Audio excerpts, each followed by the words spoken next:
Hi! Welcome back to Top Down Tabletop. I am your Dungeon Master whose head is cut off the top of the frame this evening, PetulantCobra. Hope everybody's having a nice weekend. I know I am. I think our adventurers today are planning on taking a very long hike, but before we get to that, it is tradition that Vix tell you about the other things that we do on this channel. Yeah. Well, yeah, we play Tides of Zemali every other Saturday, so you can join us back here in 2 weeks at 4 p.m. MST. For whatever happens tonight. I don't know, maybe we all die and you don't have to come back here in 2 weeks. Who knows? And we also play Echoes of Convergence, a D&D game that Shanks runs every Monday. You can join us at 5 p.m. MST for that. And on Tuesdays at 6:30 p.m. MST, we play Embers and Arcanum, which is a D&D game that I run. And yeah, we play a lot of D&D here. So if you like it, odds are you can find an evening where we're playing it. What we got going on? Thanks, Vix. Let me see. It was a few weeks ago now.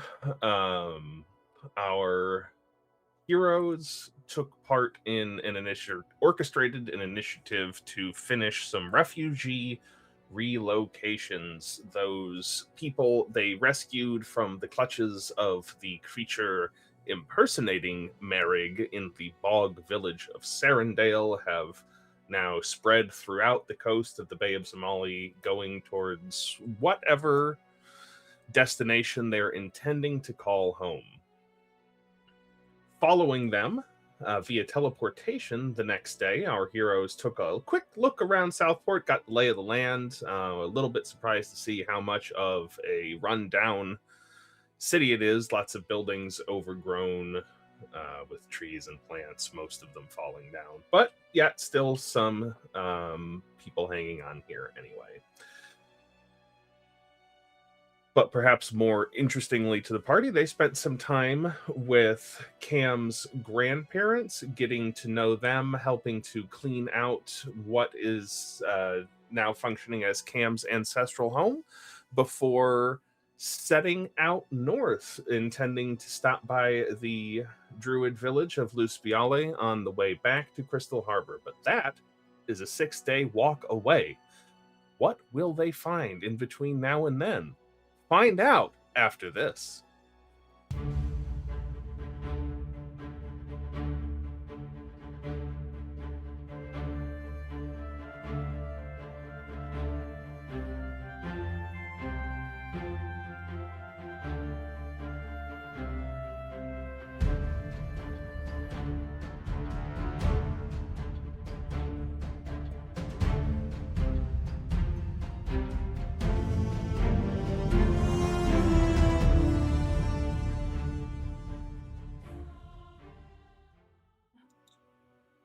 And welcome back.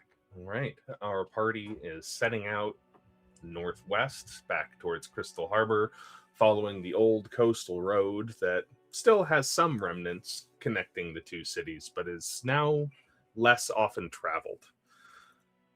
Is there anything you all would like to do or work on or have your eyes out for on what is going to be a multi-day trip? I'd like to immediately go south for like 50 miles. I didn't prep for that, guys. We're going to Riverwatch. We've changed our minds. We're not Hey, fighting. 50 miles. All right, you're in the middle of the woods. What do you want to do? I guess we'll go north. Guys, you told me yesterday you were going north. God. Can you imagine? What? We Players were looking not at the doing map upside something? down.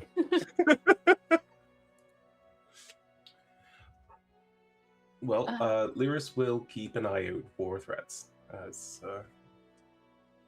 I would like to help you with that. All righty. Or actually, maybe Cam will focus on the roads here are like well traveled. Yeah. Not super. So is there There's potential for getting lost if you're not careful? not that poorly traveled. There is a clearly defined road, but it wouldn't be unusual to spend an entire day traveling and not run into anyone going the other way. Then yeah, I'll help Learas with that. You want to roll? Sweet. That will make it a 26. 26. Very nice. So this first day going northwest out of Southport goes relatively smoothly. It's as the day goes on, it gets a little bit chillier. Winter starting to roll in now. Learas, Did we just hit winter in this game too? It's been fall the entire time we've been playing, and it's every game we have going is right? just entered winter.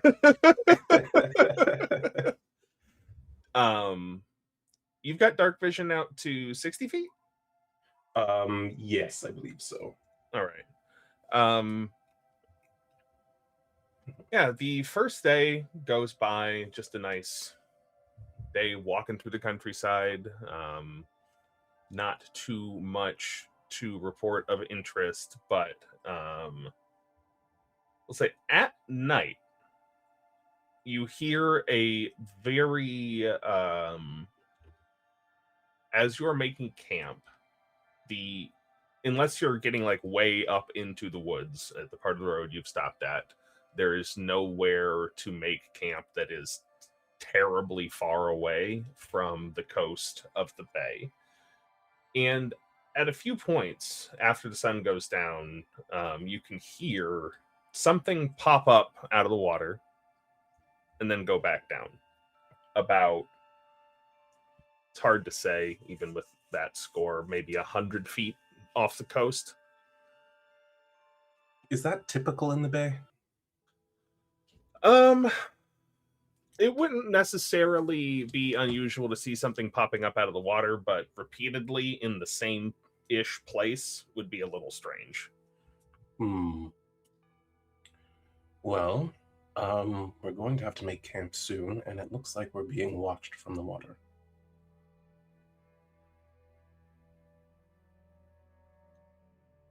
Do they like what they see? They haven't said. Does it sound like a large sort of creature? Like, is there a big splash or? Not very big. No. It's just a little bloop, but I'm familiar with at least some creatures that can extend eyes or maybe even just part of their face above the water.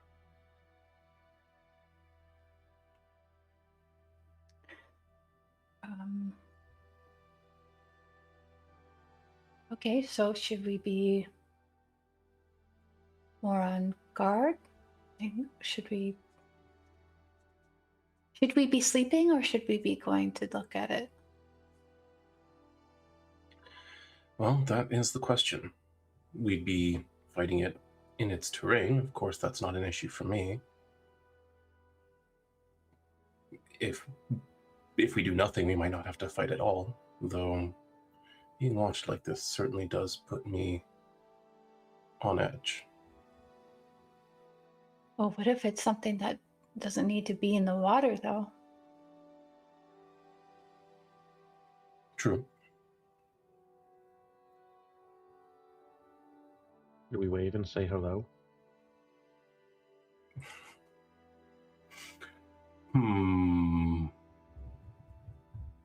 Of course, we do normally rest inside the dome, which is relatively safe.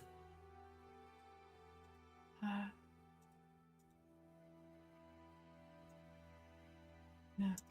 Remember what the heck the parameters of her dome are. Yeah, that's fair. I guess we would just I'd have to sleep in my armor, maybe. Yeah. Again, assuming that it has any way of breaking the dome, otherwise we can just take our time. Unless we're getting surrounded, of course. That's not ideal. It's a tough call. It's a tough call. Though if we're expecting conflict, it's probably better to just engage now.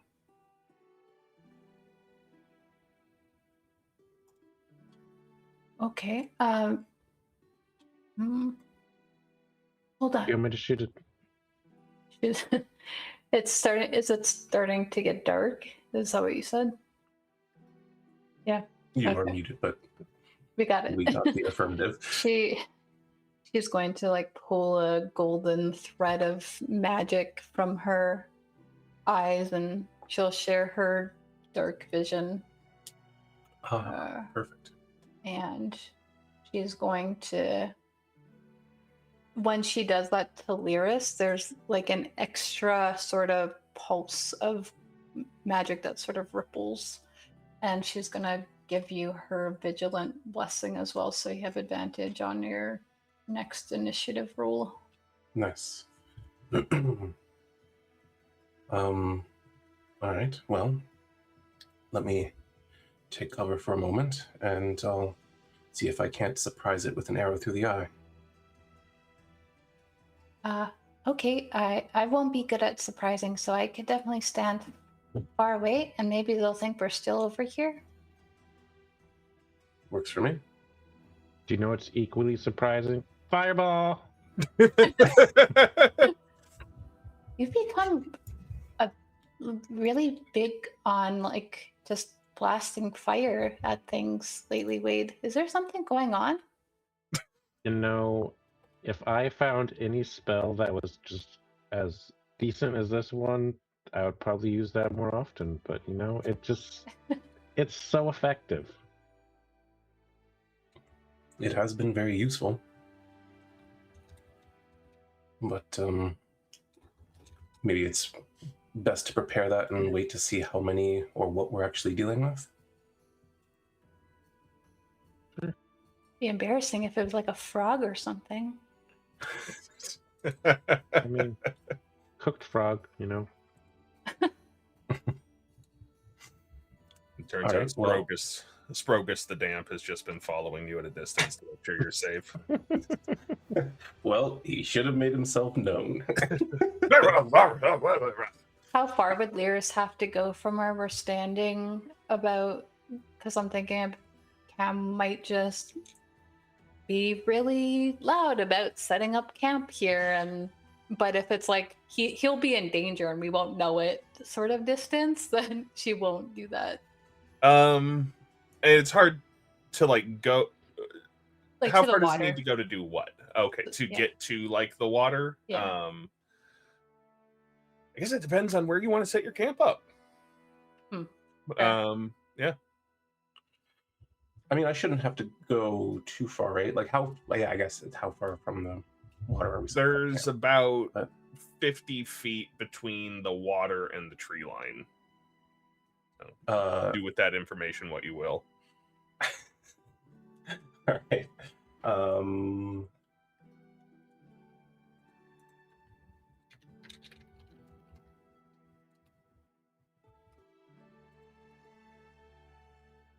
That should be fine. And it's about 100 feet out?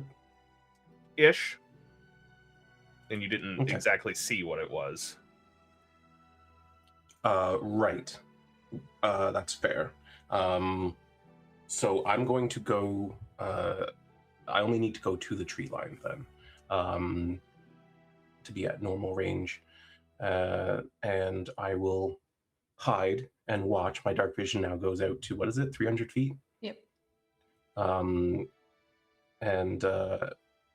when I see it pop up, assuming I consider it to be something that might be dangerous, I will unleash a sneak attack. All right. Make your stealth check, which is probably just a formality, but I mean, it might not be. I could roll poorly. Or I can use my advantage and roll tactically.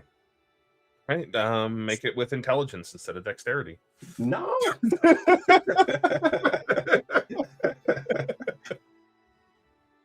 Wait, do I not have like...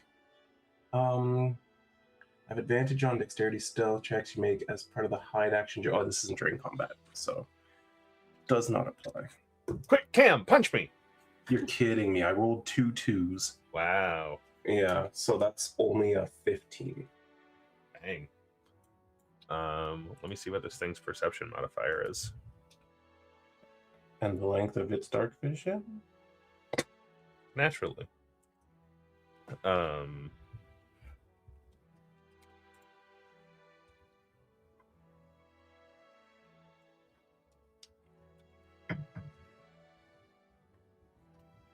on.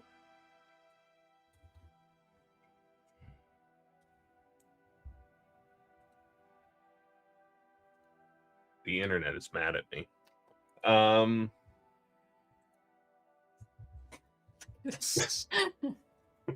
That's just what I wanted. Throw my dice on the ground. All right. Mhm. Okay. We rolled a number. All right. How long are you willing to wait watching as Cam sets up camp? I'm a ranger. I will sit here forever if I have to. Okay. After about an hour and a half, pushing 2 hours, it's gone fully dark at this point. You see a white shape about this big, about a hemispherical dome, pop up a few inches above the water. Does it look to me like an eyeball? No. What kind of size are we looking at? Oh, did you say like this? Yeah, it's about like bread. Yeah, like about and a little bit smaller than like half of a soccer ball.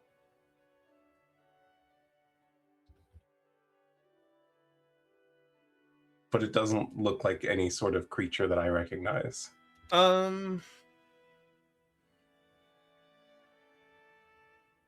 Roll tactically. I mean, like, yeah, I'll roll. Like, bearing in mind, I'm an aquatic creature, and this is Yes. like literally my home. Yes, it is. But you can see a small percentage of part of it, anatomy indetermined. So what is that? Nature? Yeah, nature would work. History would work. So history would probably work better. All right, let's roll history. Let's see how that goes. That's a 9. It looks familiar, but you can't quite place why. You feel like this is striking some kind of chord. You feel like maybe you've seen this in a different context, and there's something that's preventing you from making that connection. But it's not, as you watch it, it's not taking any aggressive action. It's just... That's weird. That's really weird. Okay. And it doesn't look like an eye, just some hemisphere poking out of the water doing nothing. Mm-hmm. How long do you watch it for?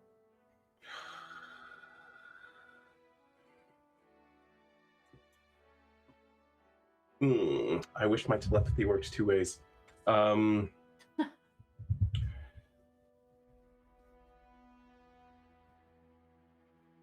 think telepathy is going to message the other two and just say, I don't recognize it.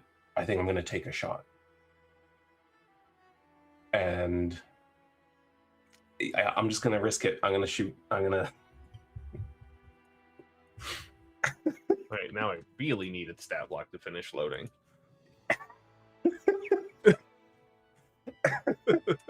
Yup. I'm not normally the rush into conflict character, but... Should we casually walk over there?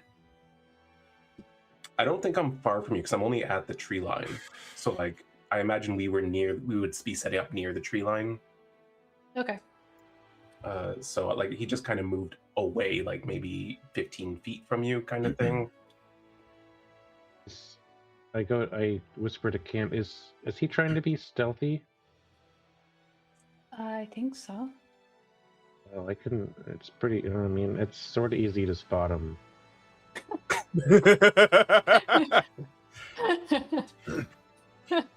You hear in your head, you've got a better angle on me than it does. Okay, it finished loading, finally.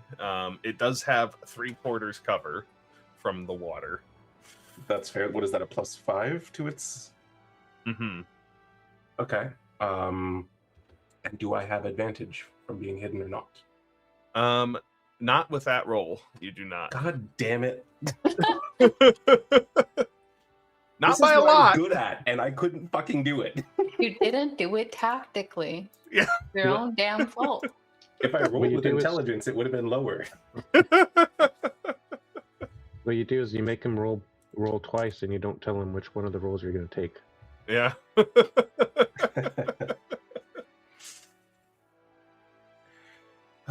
Well, okay. I'm gonna miss. Learas doesn't know that, of course. I'm I don't know. That's 20 to hit. That'll hit. Oh, okay. Just. But no sneak attack, I believe.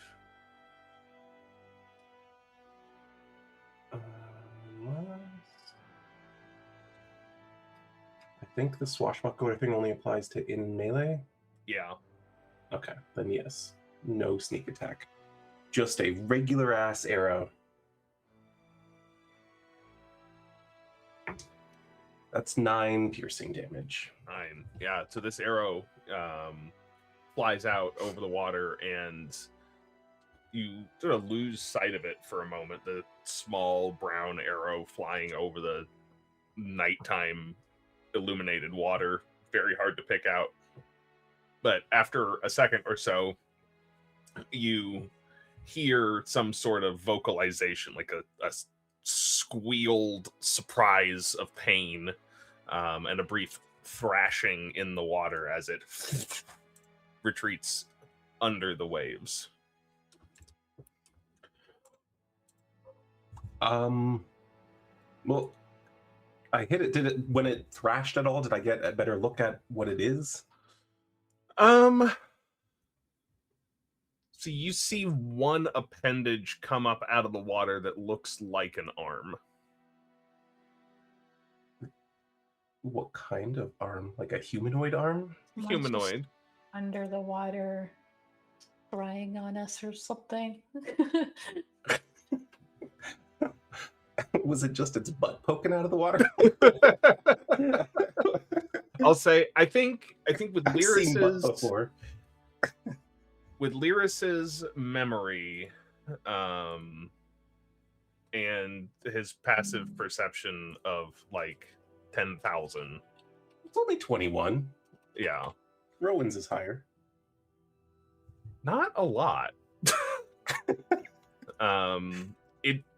This is like, oh, that's what it is. When you see that arm come up and kind of these long extended fingers grasping around this arrow, pulling it out as it's scrambling in the water, you're like, that's one of those things that we fought in Alvatende's basement. Oh. I think not the Nothic. The thing with the 3 vertical eyes in the center of its face. Right. Yeah, those creepy tentacly bastards. Yeah. Am I having a hard time remembering? There's a Okay. picture in Discord Oh, nice. to jog your memory. Oh, the thing Yeah. are these one of the things that like reverted back into a Triton? Or are those something else? Yes, when you killed one of these things, it reverted back into a humanoid form. Okay. Yeah, well, Learas is going to immediately warn everyone what it was that was probably watching them, and to take a bonus action to hide again, assuming Go this for it. thing might come for us. And that one is a little bit better with a 21. That is better for sure. Yes. Yeah, you feel reasonably well hidden. How long would y'all like to wait, and what are y'all doing?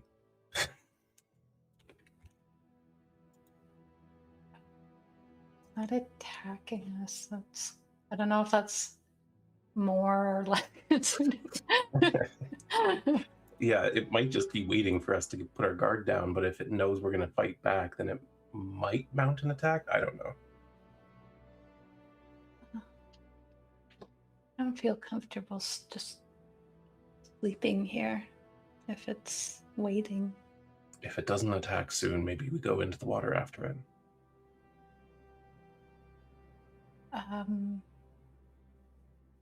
Okay.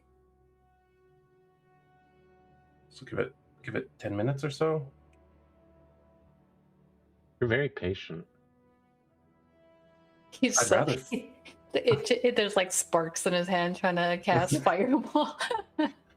I would rather fight them out here.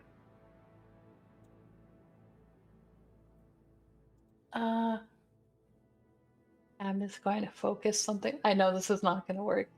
She's using her trident, and she's thinking really hard in the direction of the water. She's like, I don't think I can do anything about that right now. Can you make a shark attack it? Is there a shark in the water? David, you're muted. Not that's immediately visible. Oh, she has to see it? It lets you cast Dominate Beast from it on a beast that has a swim speed. Got it. Which, interestingly enough, works on black bears. So, and some snakes. Black bears, the deadliest kind of fish. Yeah. That's good to know. I never really thought about just in general creatures. It doesn't say a fish, it says a beast that has a swim speed. Ducks. Ducks, yeah, ducks would work. You'd be really good at determining who's a witch.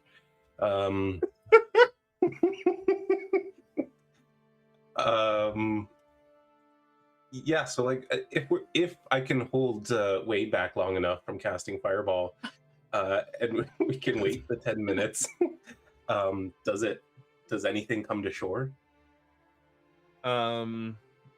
If Wade can hold off on Fireball for 10 minutes, no, nothing will come ashore. All right, well, I guess we're going in after it then. You get a whole 10 minutes to get away. Well, if he got away, then we're safe. To kill it. I don't remember you being this bloodthirsty, Wade. Yeah. I don't like those things. Do you like those things? No, not at all. But I'd rather have them flee than have to kill a bunch, you know? Especially because we don't know what it might have been originally. Yeah, but we know what it is now. Well, I agree. But still, I don't relish the idea. Oh, I just don't like the idea of something getting away. Well, we'll be dealing with the source soon enough.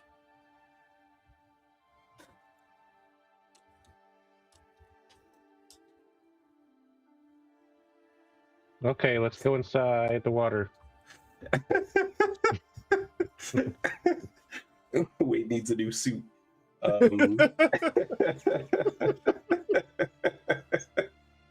Yeah, let's go into the water. All right. Just the two of you, or is Cam coming along as well? I'm gonna check the range on something. Well, your armor gives you like a swim speed or something, Yeah, doesn't it it? does, but I'll still have like disadvantage on some of my attacks and stuff fighting in the water. Mm. Not with the trident. Yeah. Fair. Yeah. Okay. I'll come in. Yeah.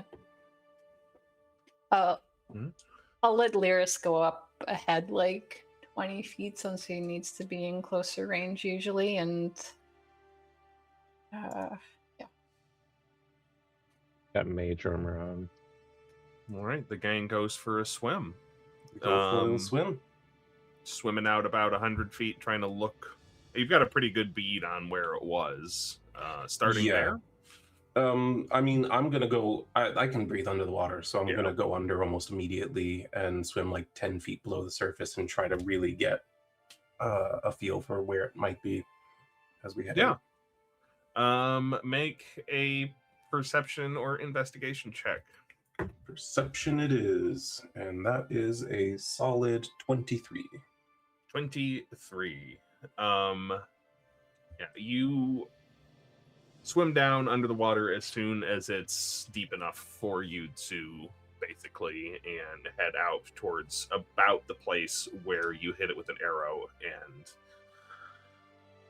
And the water is not 300 feet deep here, so you can see fully to the bottom, and within the range of your dark vision, you only see a few fish here and there, the regular sort of aquatic wildlife you would expect, some aquatic plants growing at the bottom, a little bit of storm debris here and there, but not this creature. Huh. Well, Wade, you might be correct. It may have fled. Should we go out a little bit further and make sure? No. I think if it if it comes back, it comes back. But it had a whole 10 minutes to do that.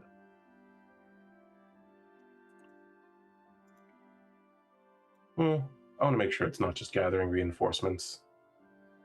I'm going to swim out a little further anyway. I'm going to go another 100 feet. Yeah, you go out about another 100 feet, and you're swimming around looking for it, and you can find, after a while, the discarded shaft of the arrow that you embedded in it, now broken. But no sign of the creature or any reinforcements. All right. Well, then we're probably fine to sleep. I'll head back.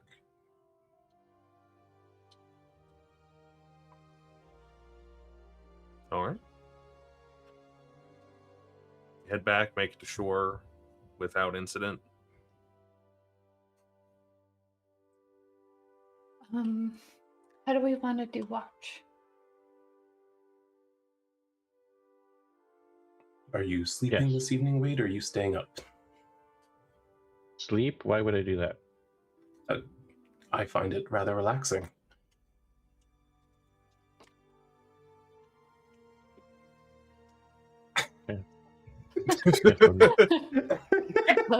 Does not come. All right. Well, wake us if we have a return friend. Certainly.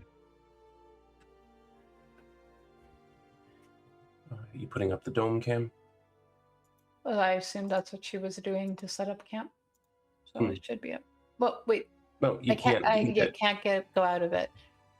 Yes, I will set up the dome. I think as she's doing that, she goes, correct me if I'm wrong, but you and I have kind of the better eyes, right? Yes. Okay. That's all she says as she goes Wow. up. Is there something wrong with my eyes? We just seem to notice danger better. That's all. If you say so. I mean, he spotted me earlier. Obviously, he's doing fine. Oh, you're not very Excuse me? I just meant to me. You don't think I could hide from you? No, I meant you're not very dangerous to me. Oh, we're doing this again.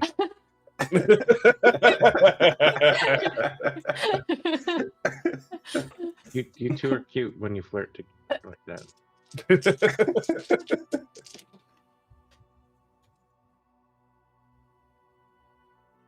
I think she she continues doing the dome, but you probably hear them sort of like doing this bickering banter until they go inside the dome.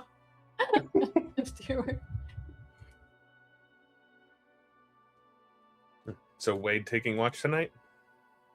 Yes. All right. Roll up that perception for me. Perception. Yeah, see, he's doing great. That's a 21. 21.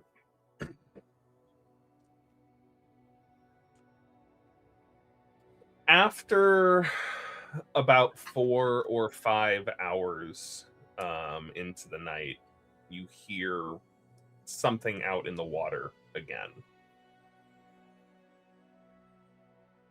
We start poking Learas. Hey. Oh, hey. Yes. Oh, your friend's back. Your water friend. Do we want to engage? Is it attacking? No, I just thought you'd want to know. I didn't know if you wanted to pursue it or what you wanted to do. Well, like you said, it is a potential threat. I don't know. Go ahead and fireball it if you'd like. Is it within 150 feet? How far is your dark vision? Only How- 60 feet. No idea. How long did that other thing last? I would have. Yeah, like while you were sitting there, I would have been gone by then. Anyway, I can't see that far out, man. I don't know. All right. Well, I can't see that far out either. So I guess let me know if it comes into view. Or just fireball it, see if that resolves the problem. I mean, you know, we'll do a fireball just for good measure.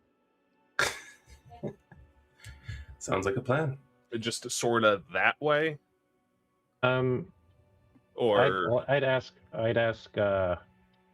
Learas just like, where was it roughly? And I'll just like. When I shot it, it was about 100 feet out from the shore, right about there. So I just do my best to eyeball that. Yeah. Roll some damage dice. Damage. The total is 25. Well, yeah, there's this loud conflagration and sudden flash of light as Wade's fireball detonates right above the water. It's up to you, Vix, whether or not that wakes Cam up. Yeah, I think that would wake her up for sure. But that happened. She just like sits up suddenly. Oh, what was that? Fireball. Wade thinks it came back, but we can't see it, so he went boom.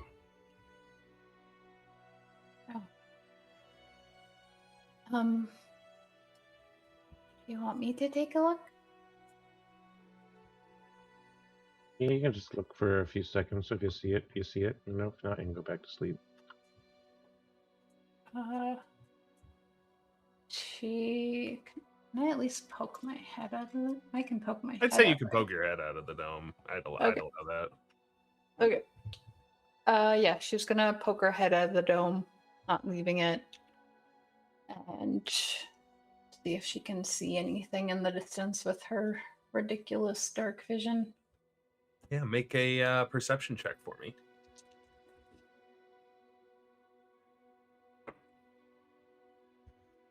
I'm gonna use my inspiration on that because that was a 3.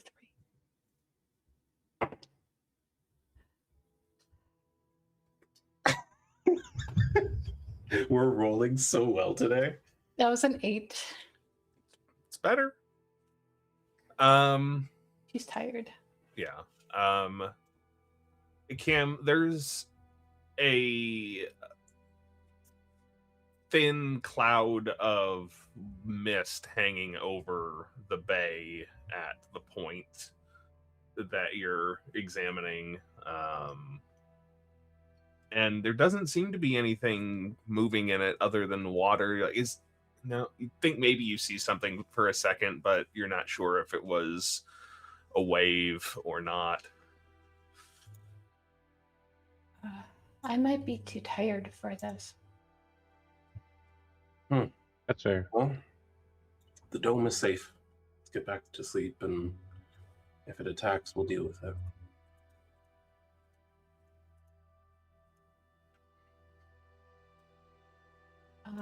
Yeah, just maybe if you need to wake me up, just wake me up instead of casting a fireball next time.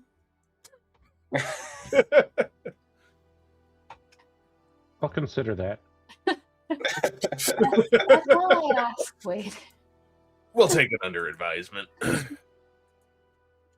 Yeah, she'll get back to sleep. She trusts Wade to keep things at bay. Mom, thank you for What the heck, dude? what you're doing right now. Thanks, man. Bruh. Bro. Yeah, the rest of the night passes without incident. You don't hear that sound again, Wade. You don't see anything poking its head up out of the water as the sun starts to rise over the bay. Maybe you killed it. Maybe the fireball scared it off. Who knows? It's either dead or it learned its lesson. Either way is good. I don't like that, though. I don't like what's going on. Wade's trying to think back. When we fought this thing, I don't think a fireball would have been enough to take it out. Maybe it's just a baby one, you know? Oh, yeah. Rowdy. What the heck are you guys doing? Thank you, though. Thank you. Yes, thank you. Yeah, those things were pretty tough, but again, probably realized it can't get away with what it's trying to do. That's fair. Especially if like they were sent here for us, and you know, we've already fought a lot of this group's creatures, and maybe they know to be cautious. I suspect it's probably some sort of like hive mind thing. It sent one creature out to observe us, keep an eye on us, so that it knows when and where to strike. It's really gross to think about. It's kind of, like they're kind of creepy. They are very creepy.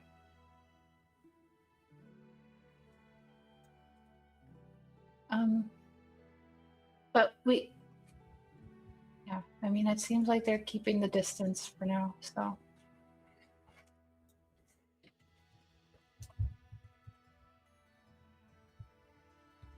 You all, That was a fun night.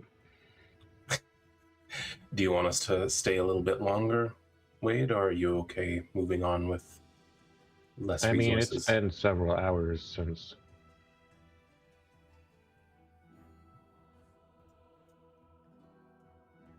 All right, well, let's move on then. All right. The troop continues heading northwest on the remnants of this road. Your second day of travel, you don't pass anyone again either. And if you're keeping an eye out to the bay, whatever was giving you attention last night seems to be leaving you alone or giving you a wider berth. Is there anything you all would like to work on? Because you do have a few hours at the end of the day and the beginning of the day, but if not, we can continue on. Wade would probably be practicing the idea that him and Learas were thinking about with the star stuff in the sky, the writing something in starlight, but he'd just be doing prestidigitation in his hand, like a general idea that isn't as visible, so that you know. It's testing right now. Mm-hmm. The theory crafting phase. Cam is not doing anything important, I don't think, but she does have some new books to dig into.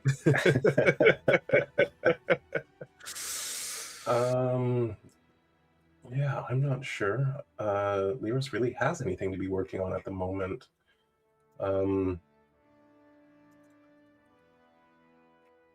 Probably just keeping up with his training and whatnot.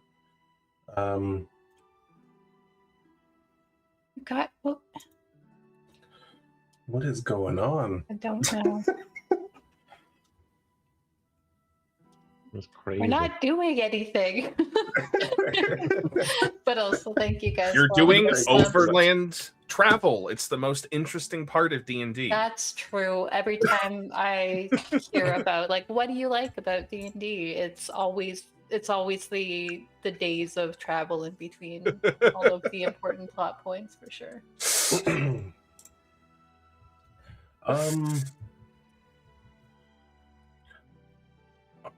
Yeah, I don't know. I think Learas is just kind of keeping up with his physical training, keeping up with doing the psychic stuff. Even though he's kind of attained a level of it now, he's going to keep working on how he does that.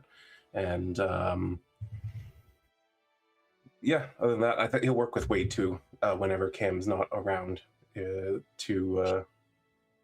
She's pretty easily distractible right now. If you've noticed that she's reading that book and you want her to go off and do something and you remind her of it, she's pretty agreeable to go and do that. I think what Learas gets in the habit of doing is once it gets later, he's just like, okay, why don't you just put up the dome now so that it's ready for whenever we need it. Then you can just relax and read your book. And then as soon as it's up, he's like, oh, wait, did you want to take a quick patrol with me?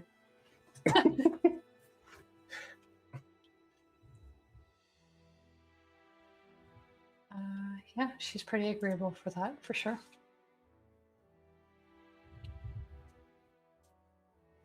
All right. And Long, maybe you need to stop drinking wine, dude. Or drink more. Drink more. More.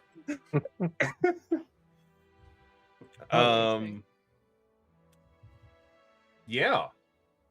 So the second day passes largely without incident. The night watch goes as well. We start on to the third day of travel. Let's see. As the day starts to get on, you're getting close to Luspiali right now. If you pressed on through the night, you could probably get there around midnight, as it's now coming into late afternoon. Or if you took another rest and kept going in the morning, you'd get there around midday. But let's get those perception checks for keeping an eye on the road. Yeah. Today. Cam, are you still helping Learas with that? Yes. Since my dice are failing me, you might as well just take that. I mean, mine haven't been great either, but that does I give rolled a me 23. 27. Holy crap. Oh, look at you.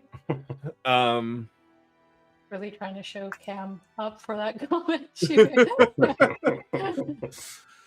Learas, 27. You, as you're walking northwest on this road, you're all of a sudden just hit in the nostrils by this foul stench. it's the smell of rot and decay to you.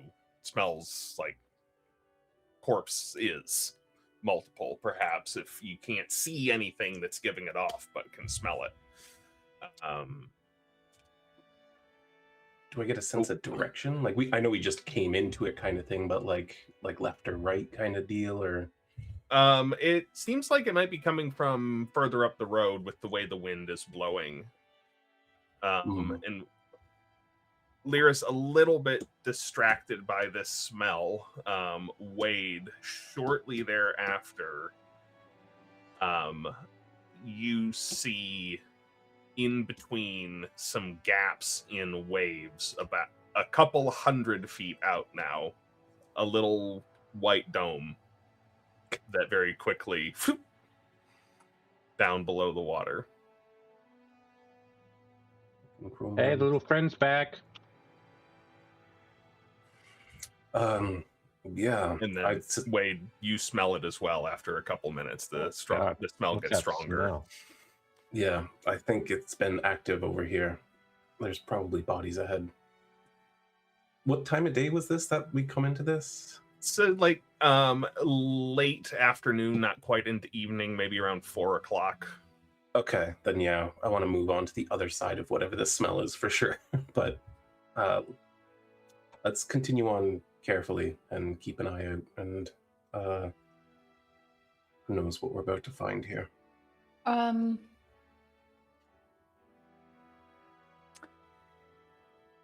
Cam is walking with them, but hearing what they've seen and the fact that this thing is following them again, she goes, "You don't see it right now, though, do you?" No. Okay. Do you want me to keep track of it? If you're able to. I have a spell prepared today that could definitely keep track of one of them. Unless there's more of them that is like closer to us, then it might not detect that one, but it'll detect the other one. It doesn't hurt. She's gonna cast she's gonna hold her holy symbol and she's gonna cast locate creature. Before you do that, double check the last line of that spell. The spell can't locate a creature of any thickness of lead blocks a direct path between you and the creature. Wait, this is locate creature? Yeah. The one I'm reading says the spell can't locate a creature of running water at least 10 feet wide, blocks a direct path between you and the creature. Be difference between the legacy and the newer version. Maybe I have the wrong source. No, I think yours is the legacy, which is what we've mostly been playing. Well, the one I'm reading says legacy up at the top. Yeah, that's what I'm saying. Like that. That might be David's my is probably legacy. I'm wondering if the newer one has. Are there 2 legacy locate creatures? There are 2. Oh. They're different. Why? One of them's from the player's handbook, and one of them's from the basic rules. Those are supposed to be the same, but okay. Well, they're not. Weird.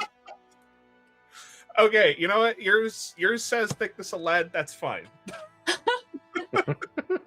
Because I do see that one in here. Oh wait, no, that's not a legacy one. That's the new one. Yeah, Whatever. I do. Yeah, I see. Well, I'm fine with doing the legacy one. That's okay. I might have other things.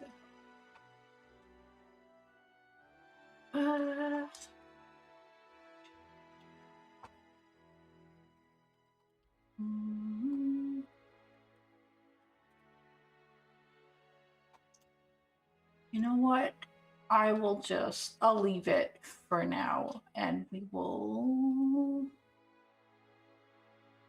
say that Cam had a moment of being like, oh, right. I don't think that's going to work in this situation, now that I think about it. So she might actually cast it either way in case there's because they were going on land. We fought them on land, Yeah. right? Yeah, you have fought them on land. And if they're active up ahead, I think she would maybe want to know that they're there. Peace of mind. I mean, we already know we're probably going to be dealing with something. All right, Up to you. we'll leave it. Yeah, she'll say that she had a memory lapse. All right. Well, just keep your wits about you.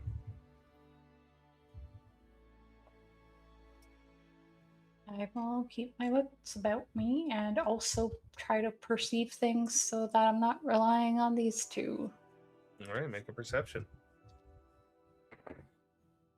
That is better. 19. 19, yeah. After about 5 more minutes of walking, you can smell it too. It's not pleasant. And after about 15 minutes of walking, you can see that there's about 5 or 6 dead bodies in the middle of the road, about 80, 90 feet ahead of you, near-ish to a broken wagon that looks like it's been there a lot longer than the bodies. What? The wagon has been there longer. Yep. And there is a map as well now. Yeah. Well, this just seems to be an ambush spot for them then, I suppose. If these were 2 separate times that things were stopped in their tracks. And you can see there's some creatures eating the carrion. There's a pair of wolves and a handful of vultures that are picking at the corpses. Interesting.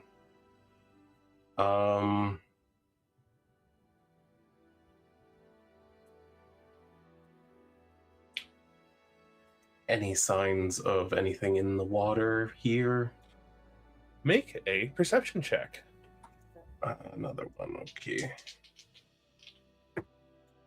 That's a 21. There are signs of things in the water here. There's a lot of activity. It looks like fish swimming close to the surface, up and down this entire coastline here. And it looks like you get a glimpse at it, and they kind of look, the fish themselves look like they are somewhat skeletal. Ugh, okay. Partially decayed. Ugh, I think there's something influencing the waters here. I think we're probably nearing a crystal or something. Oh. I mean, that's kind of a good thing and a bad thing, right? We want to get rid of... We might be able to get rid of it, which would be nice. Okay. Cam's gonna proceed with caution, and I think she would ready an action with her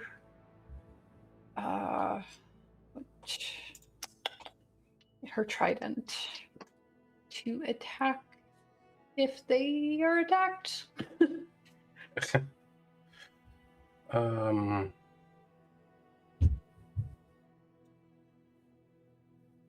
Yeah, I'm kind of debating, because on one hand, I do want to clear these animals out, but I also would like to be able to sneak attack things. I don't know. Learas is going to move over to like the nearest shrubbery, just so that he can take cover if he has to, kind of thing. And he'll try to make a noise. Like basically, I'm going to shout in like primordial and try to make like a large watery noise that might freak out the animals and send them running. Oh, yeah, easy enough to do. The sounds of primordial being spoken are not something that most creatures want to be around, as they are very distantly reminiscent of cataclysms, especially if you're speaking Aquan. It sounds kind of like a flood.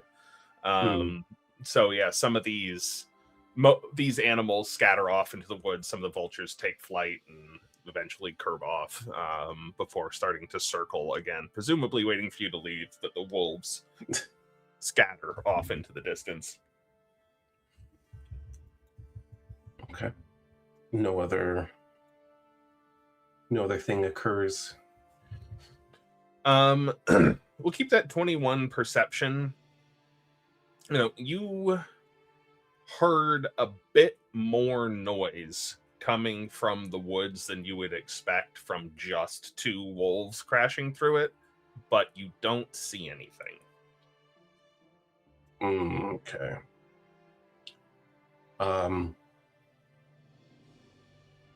Telepathically, then I'll tell the others there might be something in the woods as well. And then I would like to move up to here and take cover and hide. All right. Roll for hide. Roll for hide. That is going to be darn, just a 31. Shoot. Just. Oh, shoot. Dang. Finally. Cam is just going to continue to walk up, I think. What are you doing, Wade? Are these like bushes or what? What is that like that Learas is hiding behind? That's a grouping of bushes. Patch of bushes, if you will. Yes. Like if I stood behind one, would it provide reasonable, not, I don't know, like hiding cover? Yeah, it's enough cover to hide behind, and if you're standing behind it, it won't provide a whole lot of cover, but if you crouch behind it, it will. Okay, I'll do what he's doing and like hide. The stealthiness, what is that? An 11. Good job, Wade. Nobody's gonna notice you there. He's doing the chopper from One Piece. Just his face behind the bush.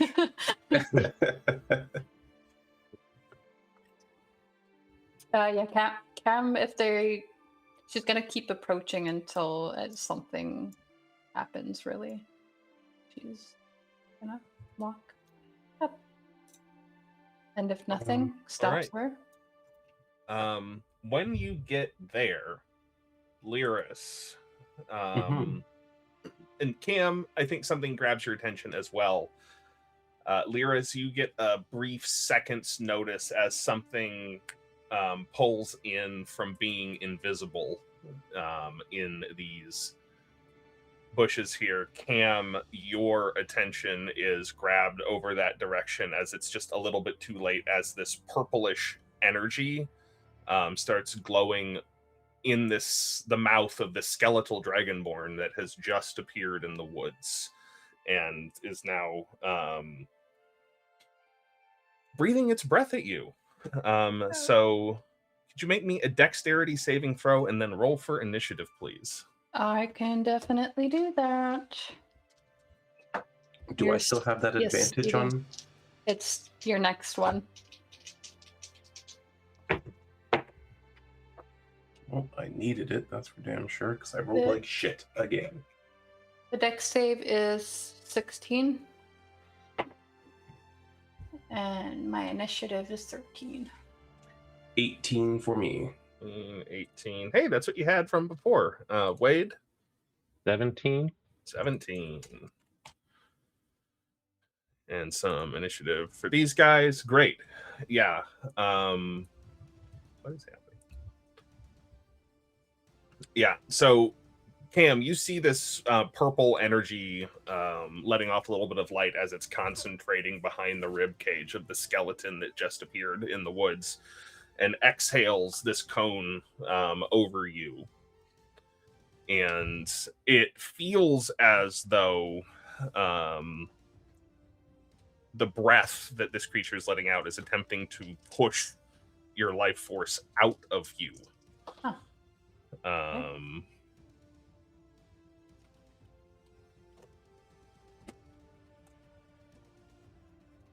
And with a 16, you do make the saving throw for half.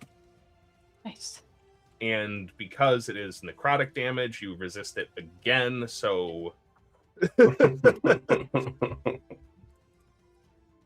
what would have been 36 damage is instead 9 points of necrotic damage as this cataclysmic breath washes over you. You see this this necrotic like energy going towards Cam, and immediately she puts up her hands so that some of the armor kind of absorbs it at advantage because of my armor, and it kind of just that sort of wind that envelops her armor kind of whips some of it away, and you notice like parts of the energy that was trying to get into her body is just causing parts of her skin to sort of glow and shuck it off in response. Nice. And does anybody speak Draconic? No. All right. No. All right. Then please, Cam, explain to me how you react as you hear this skeleton say something in a language you don't understand, and the corpses that were on the ground before you start moving. He goes, "That's not a good sign." All right. And Learas, you notice something very large moving in the woods next to you, and we'll start initiative. What the fuck is that? Am I gonna? What's a zombie clot? Oh my god! Am I gonna get to use some of my cleric stuff? There's this new button. There's this new button in this VTT that I think could pop up an image for all of you, maybe? Did anything happen? Nope. Okay, well, that doesn't work. Oh, here. Oh. Hey! Holy Oh. shit! Okay. Ugh. All right. We're gonna be like that guy, just running away. Yup. Yeah. But- Okay. Learas, it is your turn. So telepathically, immediately, you're both going to hear, there's something big over here, too. And Learas will, from his hiding spot, fire at the zombie clot. What a weird combination of words. I guess I can reveal the swarms of sorrowfish waiting for you off the coast as well. The fuck? Which I'll press the okay. reveal button for that too. Does a 21 hit the zombie clot? A 21 will hit the zombie clot. Awesome. Then that is that plus 2. Yeah. Ooh. That is a 21 piercing damage. 21 piercing damage. Very nice. And I've got extra attack, so why not make another shot? That's a 24 to hit. 24? Yeah, that will hit. And this one, without sneak attack, but with Hunter's Prey, is going to be 13 piercing damage. 13 piercing damage. And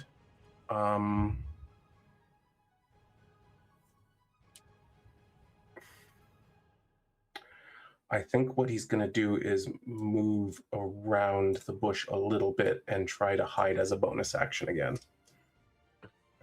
Okay. Hopefully just kind of keep it distracted a little bit without knowing where he is, in hopes that it'll just be searching for him and not hurting anyone. And that's going to be a 30. 30. Check. Yeah. Yeah. Yeah. You're pretty well hidden in that bush.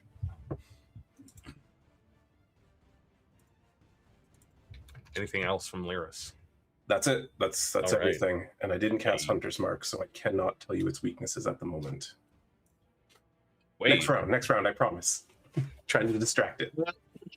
Well, I mean, how am I supposed to know what kind of dragon to attack it with? I don't know.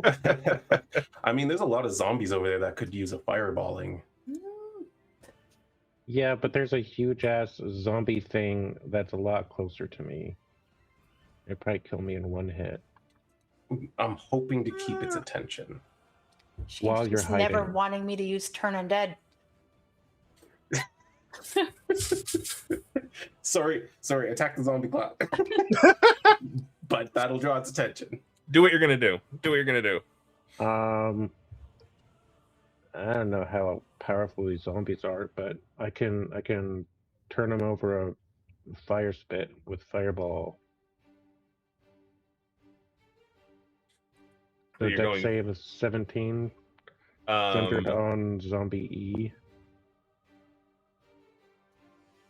Let's see how big that is. I think that But should we're be looking big for a enough. 20-foot radius centered on zombie E. That will be.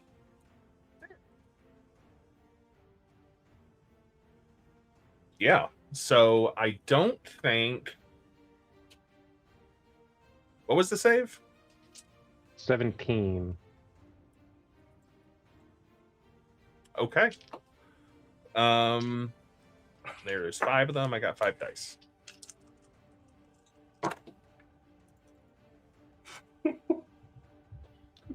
One Sorry, success and Sophie. 4 failures. 32 fire damage. Oh, and the thing that succeeds. So 32, halved for those that succeed. I'm going to tell you now, that would be enough to kill all the zombies, but they have undead fortitude. Most of them can't make that save, but the one that succeeded has a chance of not dying from this fireball. And it failed. Yeah, so this fire erupts around you, leaving you untouched, I presume. Yeah. And incinerating these 5 zombies that just rose in front of you. And dealing some damage to the skeletal dragonborn that appeared in the woods.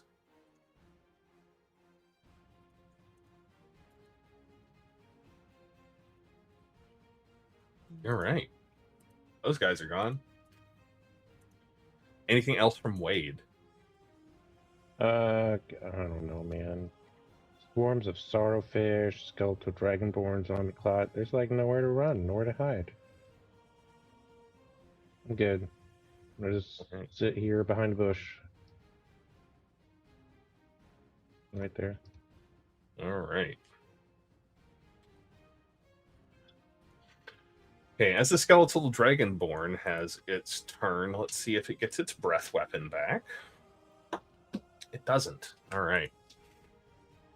Cam, so it starts charging out of the woods at you and has these great big claws on its hands that it is going to swipe at you with. Sounds good.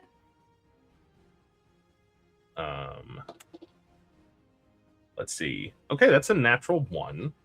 That's So not gonna hit, I don't think. no, I don't think so.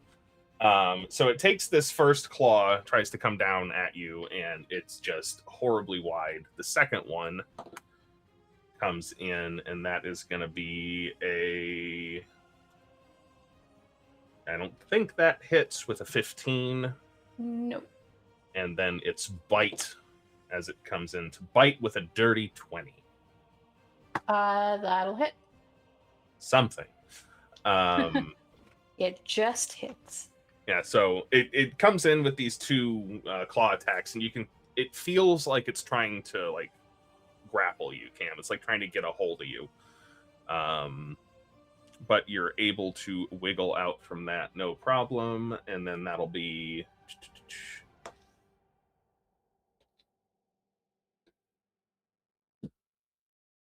11 points of piercing damage and what would be 7 points of necrotic damage halved to 3. Alrighty.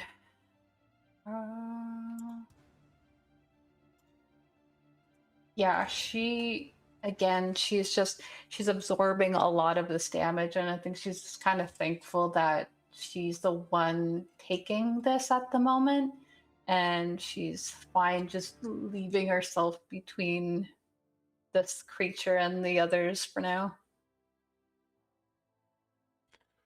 All right. That will be the skeletal dragonborn's turn, which brings it to you, Cam. Alrighty. I am going to throw a... Okay, sorry, I had to kind of redo my turn here. Where is...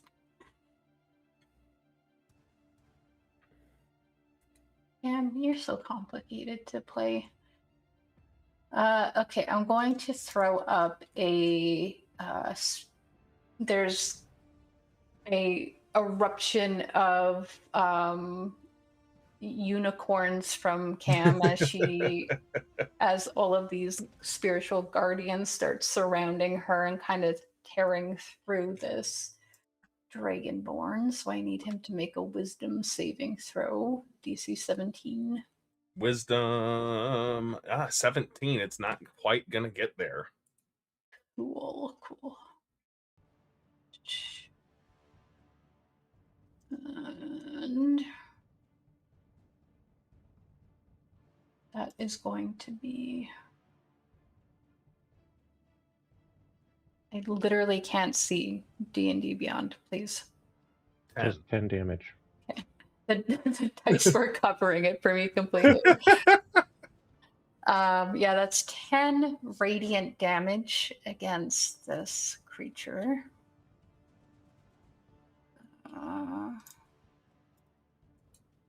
And I'm going to take a hit at it with my trident. Wait, that's not what I'm doing. Sorry, I'm doing this wrong. Bonus action. I'm going to use my... Fuck. Sorry, I have so much stuff here. My radiant soul. So I'm going to activate that, and 2 wings kind of sprout from behind Cam. Just setting herself up for the next turn here. And I think that's all I can do right now. So end of turn. All right. On to the zombie clot. Learas, you rolled more than a 30 on your hide check, right? It was exactly a 30. Okay. Well, go figure that a pile of corpses can't beat that. And it's gonna... It looks like this... what is kind of functioning as a head that is actual, like, several bodies in a heap sort of piled over each other. It takes a scan around the area and then determines that it is closer to Wade. Is this big enough that we're all seeing it through the tree line? Oh yes, now you are. Okay. Absolutely. And this actually, now that you've spent a little bit more time here, this is where the stench is coming from. Those corpses weren't helping with it, but this is what you were smelling down the road. Nasty. Yeah. And with a strange amount of speed, I would say it runs over towards Wade, but it's more of the zombies on the top of it sort of fall over in this heap and sort of moves almost like an ooze. But at a surprisingly quick speed to get up to Wade, who just witnessed him cast a fireball. Oh, Nice knowing you. And this one of its appendages raises up and just tries to come down on top of you with a slam, Wade. Slam, no thank you, ma'am. That is going to be a natural 20. How's that sound? Oh God. Well, there's nothing I can. No. Silvery mm, barbs? Natural 20. Yeah, silvery. Are you in barbs. range? Am I in range of myself? Oh, you're silvery barbsing yourself. Yes, Yeah, I you don't can have absolutely it. do that. Yeah. I will Silvery roll barbs. again. Well, it's a 19 on the die, so it's not a nat 20. Hey, that's not a Yeah. crit. Yeah, It's Nothing not wrong a with that. better. Okay. Where'd the dice I That'd needed still go? be enough to kill me, though. I can't find any of my d8s. That is the reality of every attack we get hit with.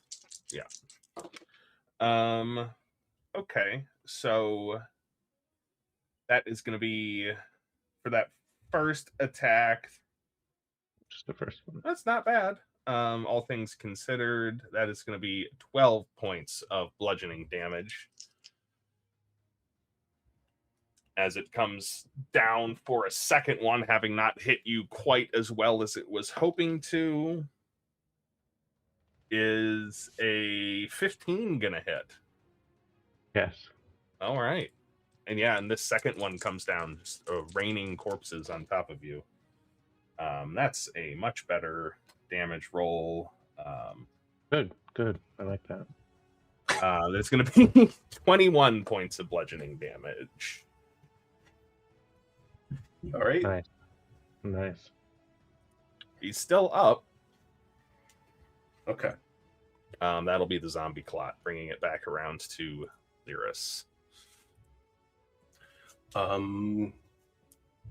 Yeah. Learas is going to put his bow aside and get into melee and try to get this thing's attention back on him.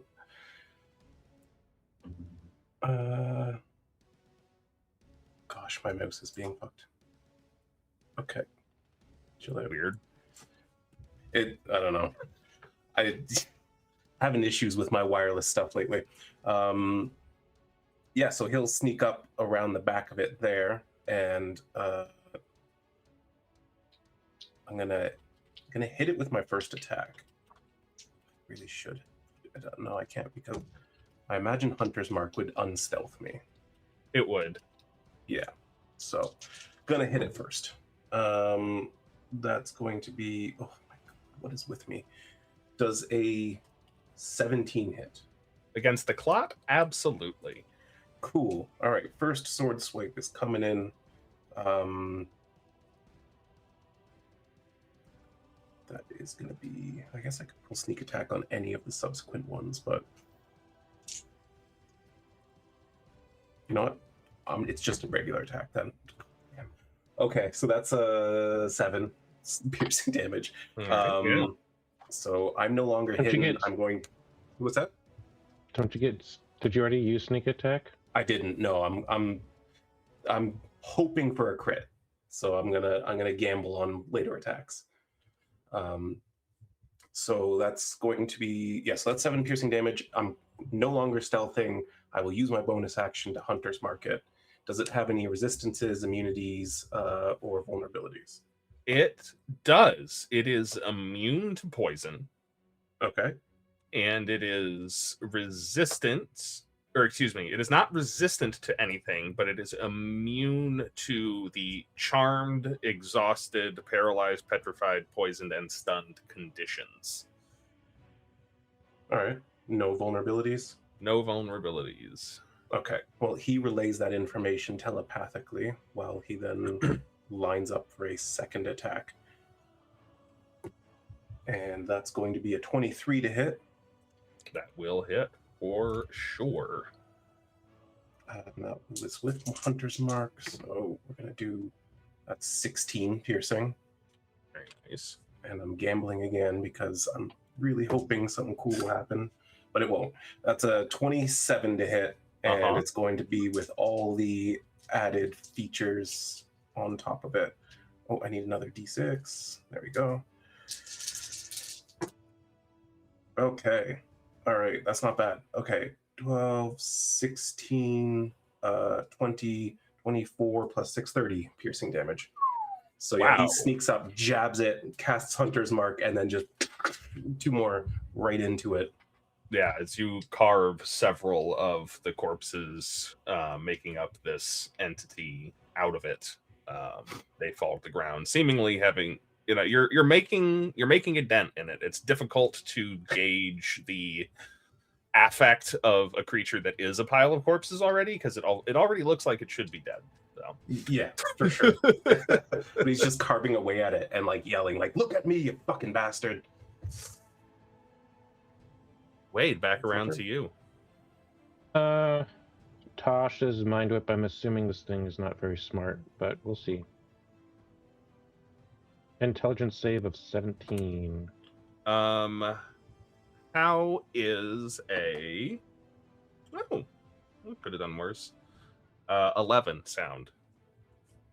I wasn't going for the damage, which is only 7, but now it cannot take a reaction until until the end of its next turn, and it must choose move, action, or bonus action, only one of the 3. As I will get out of the way. 5, 10, 15, 20, 25, 30. He took We such love an the interesting path. And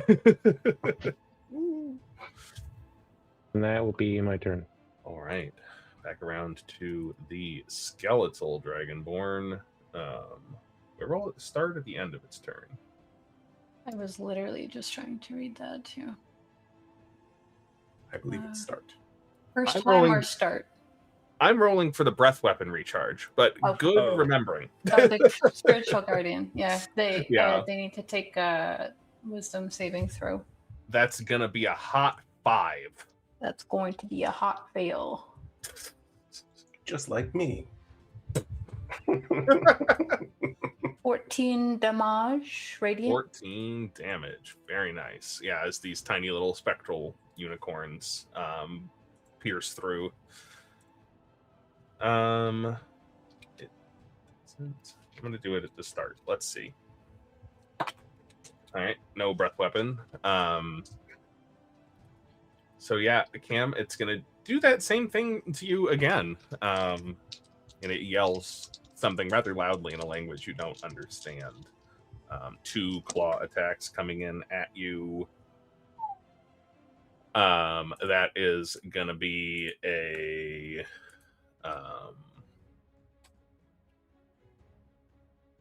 24 on the first one, Yep, which I that'll assume hit. hits, and a natural 20 on the second one. Okay. It's fine. I have resistance. Yep, you got resistance, so let's do some damage here. So the first hit is going to be... Oh, can I silvery barbs one of those? What's the range on that?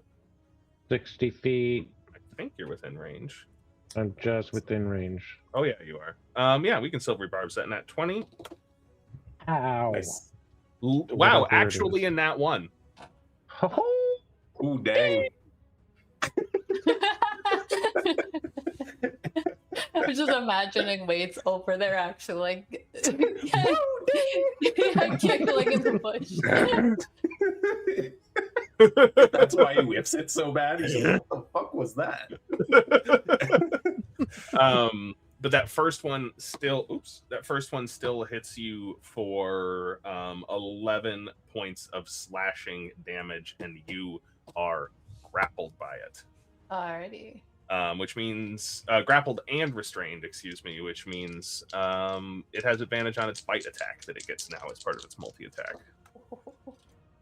And with another 24 to hit on the bite. Yep. Not a crit.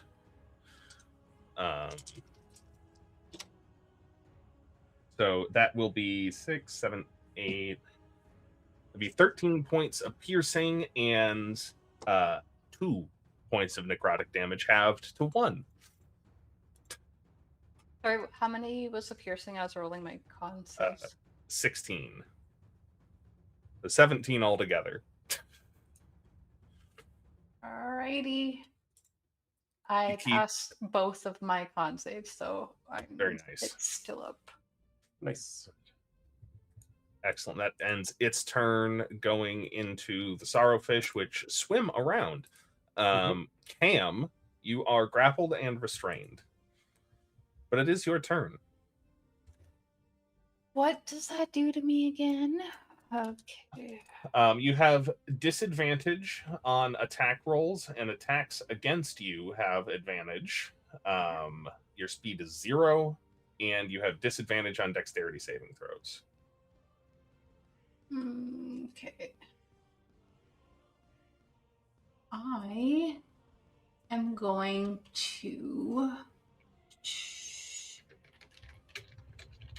I should probably heal so that you guys don't have to worry about me.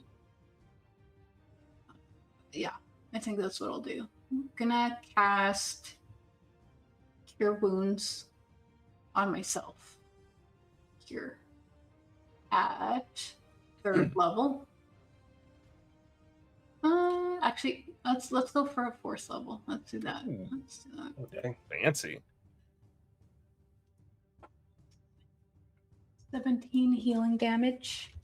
Very nice. Still, your wounds stitch up. Yeah, still looking a little bit beat up from that, but she's got a little bit of a refresh that just kind of ripples out from her as she refocuses on this creature in front of her. That was a spell, so I can't do that. Can I just try to... Can I get out of this grapple? That technically takes an action to Okay. attempt. All right. Bonus action.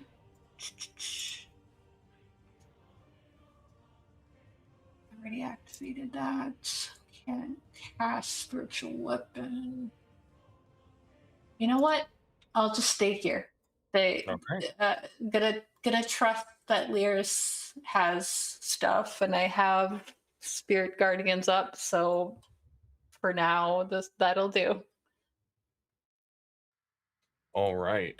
Onto the clot. Learas, as whatever mind this thing has is struck by Wade's spell.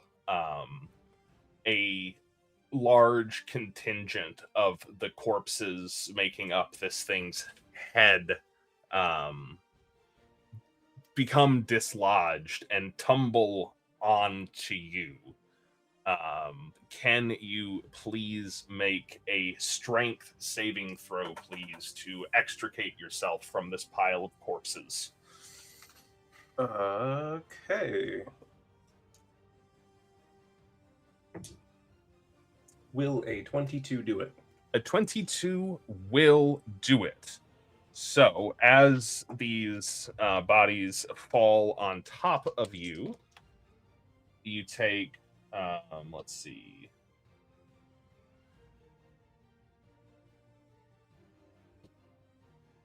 That's a pretty good roll.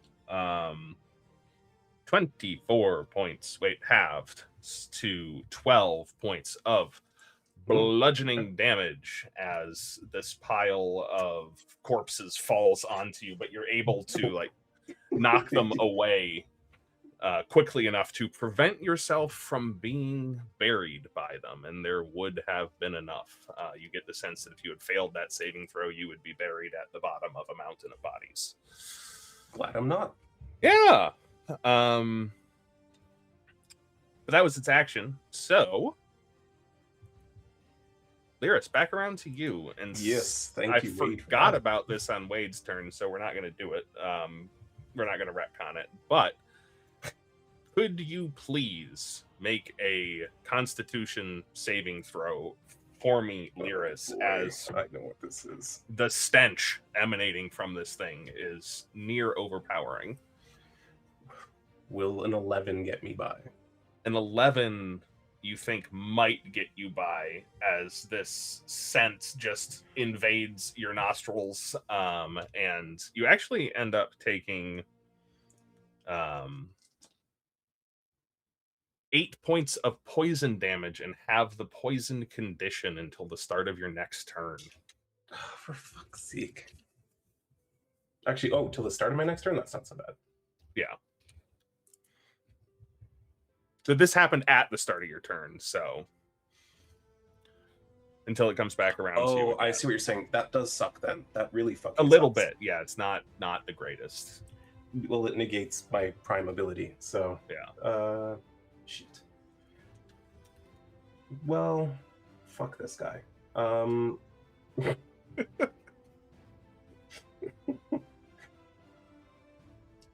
going to cast Barkskin as a bonus action. And then I'm going to attack normally. Or wait, poison condition gives me disadvantage. Yes. So on so attack not rolls normal. and ability checks. That sucks balls. Will a 17 hit? Yes, it will. Cool. Well, you're still getting Hunter's Marked, and you're still getting Hunter's Prayed. So that's going to be 18 piercing on the first one. All right. And that is a... Oh, what's that? That's a nat 1. All right, that misses, finally. Yeah. And that is a 20 to hit. That'll hit. Cool. Fuck this guy in the face. That's a 9. 9. Yeah, so, still gets 2 good hits in, and he's definitely feeling fucked up from all that poison going into his nostrils. But he moves around it to kind of put himself between it and Wade, and just telepathically sends it out there. You guys okay? And that's my turn. All right. Wade. Should I do another mind whip or damage? What's it? Is this thing like? I don't know how easy it is to gauge how bad it is. Not super easy, but I'll let you make an insight check. Insight. 15. 15. It looks like the rate at which bodies are falling out of it and not being taken back up has increased quite significantly. I don't know how to help Learas with that poison condition, because that reduces his amount of damage too. Mm-hmm. Reduce damage or do damage? I'm just gonna do another mind whip. Yeah. Intelligence 17 again. 12. Okay. Well, that's exactly the amount of damage it takes. Oh, right. Then, yeah, so what does Wade's mind whip look like when he's casting? What does that process look like? I was thinking, we'll just really simple. I'll just put out my palm and like a little blip of like light blue streaks from it to its head. Yeah, and as this streak of light blue energy contacts with what's sort of resembles the head of this creature, it just falls apart into a heap. Oh. I wasn't expecting that. It had 5 hit points. Wasn't so tough after all. Well done, Wade. Thank you. And then I'll make my way closer to the skeletal dragon. All right. Whose turn it is? Let's see if it gets its breath weapon back. Please. Yes. All right. Don't like that. Cam,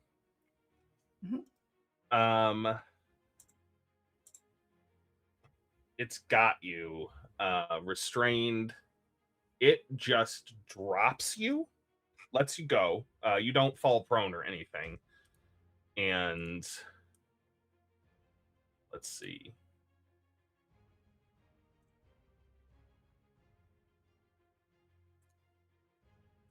Yeah, it is going to run around this way from you. It does provoke an attack of opportunity. I want to take that. Absolutely. So it gets to about there before that happens. Oh, so it needs to make a wisdom saving throw. Yes, it does. Also, Spirit Guardians is difficult terrain. Yes. If it fails, right? No, just it is. Just it is. As long as it's up. Yeah. Okay. That is going to be a decent roll for it. Wisdom is plus that. So, yeah, that will be a 19. That'll pass. Still takes half. So is it rounded up? Down. 5 damage, radiant. 5 radiant damage. And the distance is 15 feet, so they... Yeah. Okay. Of difficult terrain. Then it'll go 10, 20, 30. Yeah, and it uses all of its movement to get to about there. Make my opportunity attack. Yes. That will be a 19 to hit. 19 will, I believe... Yeah, 19 hits for sure. I don't think I can use my Divine Strike because it says on your turn, so it'll be a normal... It's not your turn.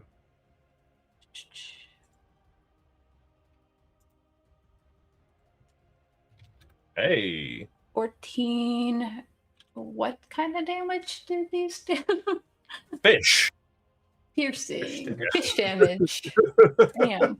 That's what it looked like in the tracker. I guess that makes sense. She just like reaches out, seeing that it's running towards the others, and just jabs it from behind. She goes, "Sorry." She feels bad for letting it get away. Yeah, so wait, this thing gets right up in front of you, but it doesn't seem to be quite as interested in you as it is something behind you, as it unleashes this cone of this necrotic energy again. Wade and Learas, could you please make dexterity saving throws? With a 10, I'm probably going to drop. That is not enough. 25. 25. That will save. Yeah, let's roll for some damage. Stop. That is going to... What was that? I don't know. Oh, I tabbed over to a D&D Beyond sheet and just made all of the rolls from the last 10 minutes all at once. Make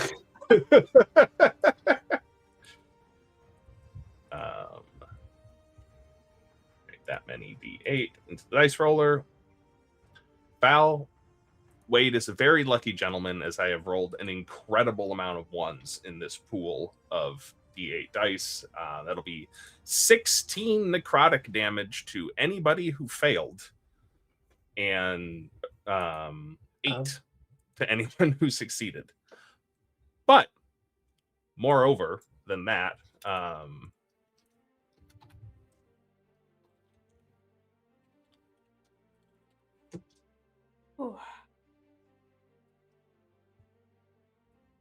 the pile of corpses, some of it starts moving again when it is exposed to this breath. Oh. Okay. Don't like that. That is going to be... This feels like the thing we were warned about. That was going to be its action, and it doesn't have any useful bonus actions. So, the fish swim, and Cam, we are up to you. Okay. Now that I'm not in absolute immediate danger, Am is going to cast. Yeah, this thing is just gonna keep doing this, isn't it? She's gonna cast spiritual weapon. She's gonna run up. She suddenly beside Wade, her little card captor Sakura golden hammer thingy pops up, and she's gonna take a hit at it.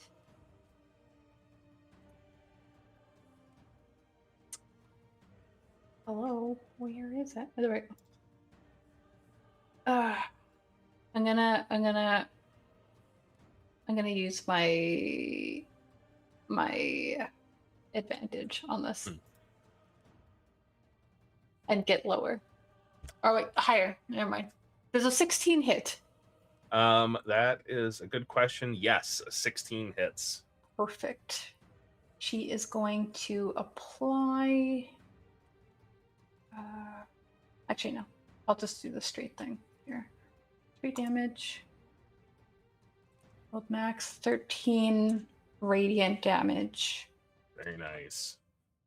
Now, if I move up, does this trigger the spirit guardians again? Let's see how far away it is from me. You moved a little bit. I was here. Yeah. It is out of the spirit guardians, so I would say enters it for the first time on a turn. It is a turn. It will be entering it, so yes. Then I needed to make a wisdom saving throw because I'm moving up. Ooh, it saves. Barely. That's okay. Still getting a lot of use out of this. 7 radiant damage. This is these little unicorns keep picking away at it. And she's running up, gonna jab it in the back again with her trident. And that is a 17 to hit. That'll hit. Cool. I'm going to apply my divine strike to this damage as well, which is a D8. So 12 piercing and 7 radiant damage. 12 piercing and 7 radiant. Very nice. And she goes, "Is everyone okay?" No.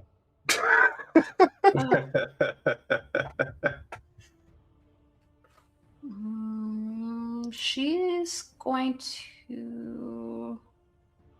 Yeah, I think she'll go there. She's noticing that it's doing this cone thing, so she wants to have to divide its attention. Yeah. And you also notice that Wade is looking extraordinarily rough. Cool. Can you get out of here, Wade? I don't think there's a lot of room for me to go anywhere without either zombies or that. You could put some distance between you and it to the north.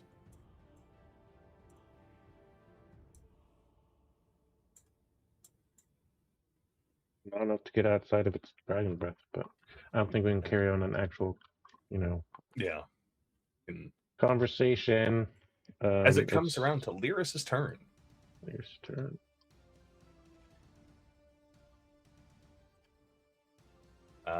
These fish thingies haven't caused any problems. Haven't done anything. Right? Nope. Okay. All right. Well, I'm just gonna take a couple of opportunity attacks, I think, because this thing's just gonna keep raising zombies as long as it's alive. Yeah, so those 2 that you were in melee with are prone, but they'll take it with disadvantage. No. On the first one, Maybe. Probably not. No. Yeah, as these two, like, freshly reanimated zombies reach out and try to claw at your legs, you're just too quick for them. Yeah. And he'll just run up, pull swords out, and move his hunter's mark as a bonus action. And then try to deal some damage and put this thing down as quickly as possible. All right. That's going to be a 23 to hit. Oh, yeah. For 11 damage. All right.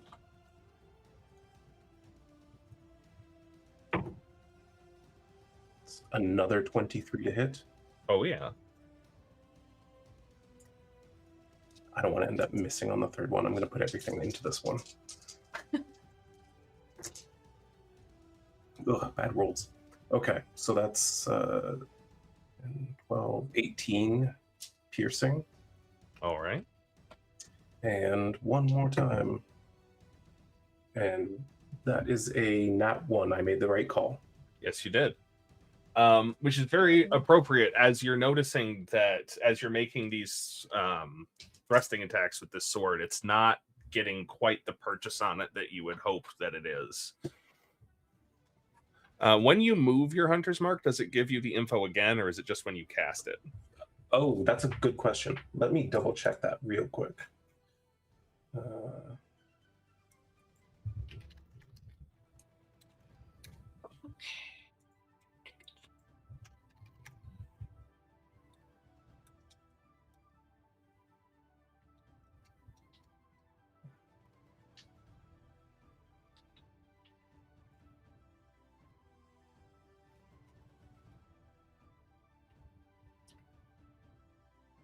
Sorry, I gotta search the whole thing. Oh, no worries. No worries.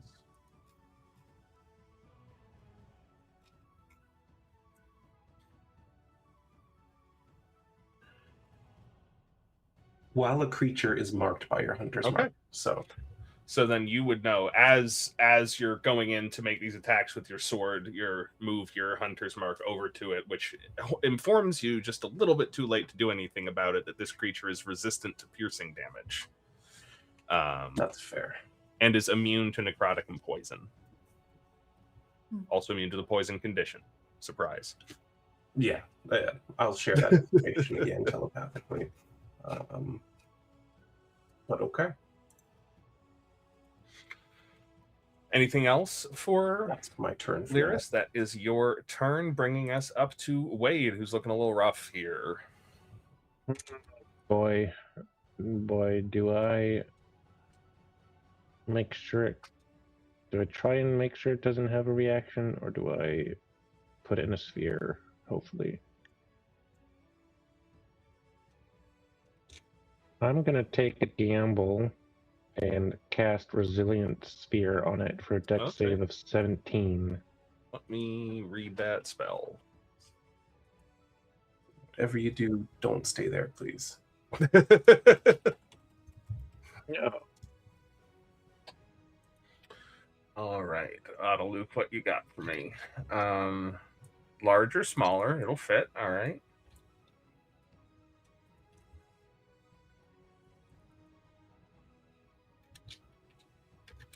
Interesting. Okay. Dex save. 17.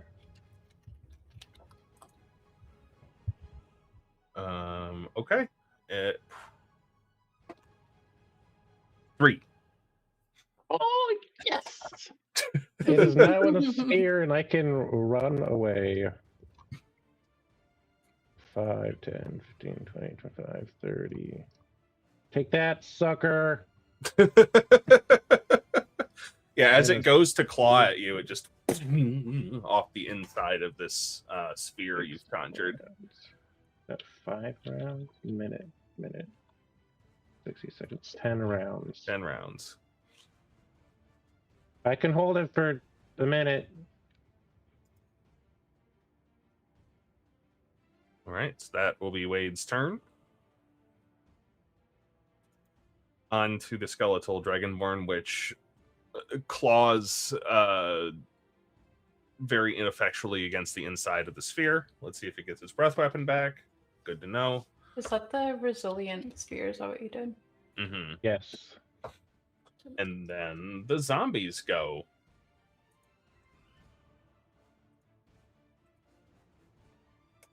They get up using half their movement and start shambling towards you. Well done, zombies. That'll be their turn. Fish do fish things, and then it's Cam. This skeleton is enclosed in a sphere. And it seems like it's not being hurt by her guardians at the moment, right? Correct. There are no You can't guardians attack inside it. of the sphere. You can't attack it right now. Okay. Let's see.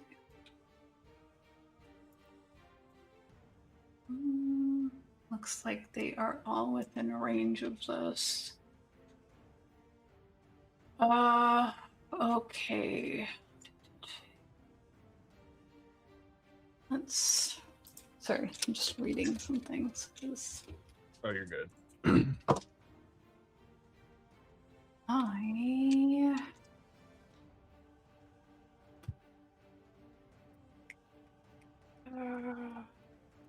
Okay, she's going to. She notices that Reed runs away after enveloping this thing with its sphere. She's going to come a little bit closer, like right here, which I think means that.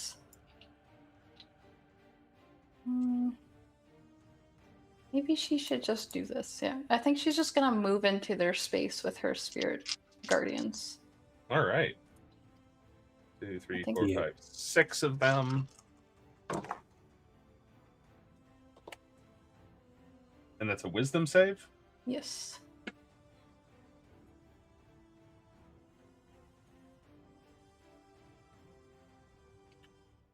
So the highest one got an 11.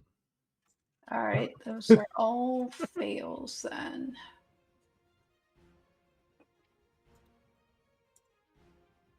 Nice rolls. Or 16 radiant damage. What does it look like as you re-die these zombies? Yeah, she's running up, and it looks like she's about to do something else because she's holding on to her holy symbol. But then, as she's approaching, these golden unicorns are just like shredding through them. And by the time she's done her thought process on that, she looks around and she goes, "Oh, okay, new plan." And she's going to instead, I think Wade is within range of this still. She's going to instead cast Mass Cure Wounds on everyone. Nice. 14 healing. How is Learas looking? I'm back to full. Cool. And she went like 10 feet.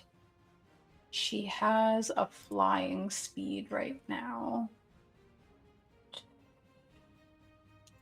She will go this way, but she's going to like be flying up while she's doing that. So she's like 10 feet off the ground at the moment. Okay.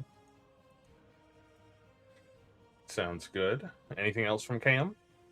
That was my action. Yes. No.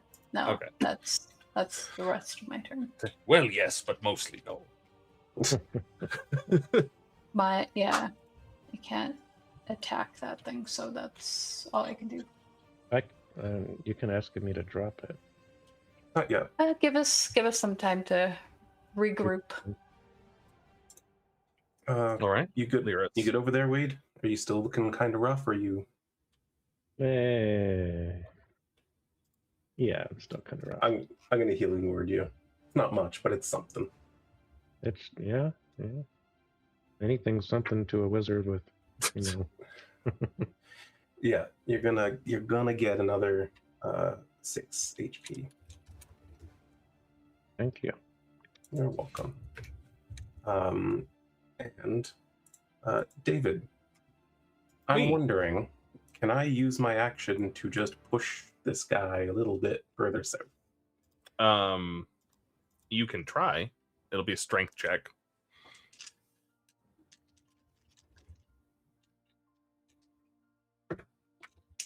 I'm guessing not then. What is that? That's a 7.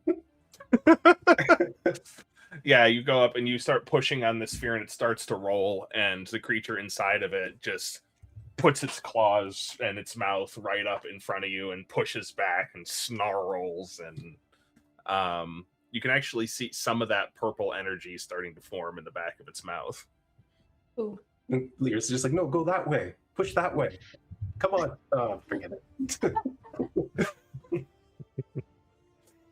That's my turn. For All now. right.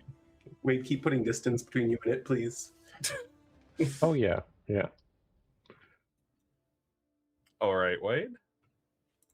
5, 10, 15, 20, 25, 30 feet. I think that's enough distance now, right? That should probably do it. Should I drop it? No, it's about to go. Wait till we come back around. Okay. Yeah, you can drop it at any point. That's a free action, so you don't even. It doesn't have to be your turn. Yeah, I can't guess what to do.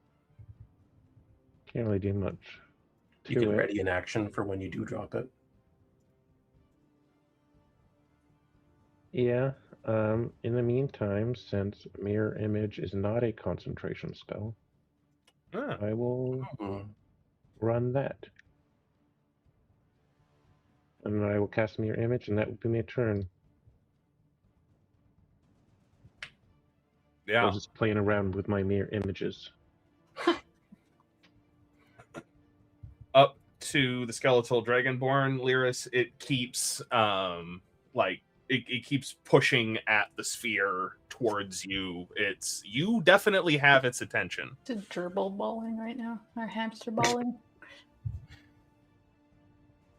But that's all it can do in there. So Cam, hi. Hi. You didn't know that it can roll, right? Oh yeah. Okay. It's trying to get Learas.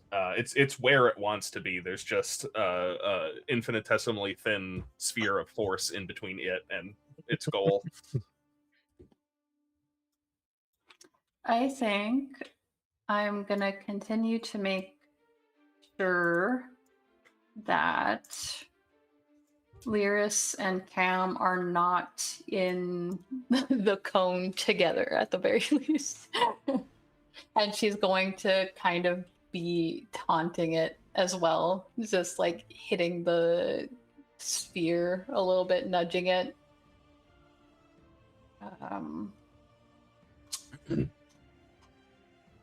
Wade. You know what? I'm going to do this. Yeah, this is what I'll do. I'm going to activate my Twilight Sanctuary. So all of the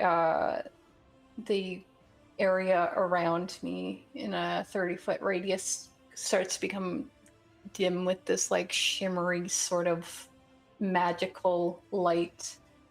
And I'm going to see. Just a minute. And its turn in the sphere. Yeah, that'll give me a d6 plus 10 temporary HP for when this dickhead comes out of here. And I rolled a 6 on that, so that's 16. And Learas, when you end your turn, you also get a d6 plus 10. I already have bark skin up, but Not for enough. I guess that'll probably end up being more, though. I don't know. We'll see. Well, if it eats through it. All right. That it for you, Cam? Yeah, hold my action to hit it with my weapon if it comes out of this. Oh, wait, that would have been my action. Yeah, never mind. Ignore me. Okay. That's it. Learas. All right, Wade, go for it. I'm attacking. All right. So, Cam, you were holding an action. It was holding an action. Learas, you weren't holding an action. I can't hold an action. Oh, you weren't holding it. So Yeah. just it was holding an action. Learas, please make a dexterity saving throw. Oh, God. Roll high. That's fine. That's 24. 24. Yeah, you succeed, so you take half damage as it releases this necrotic energy that it was building up, waiting.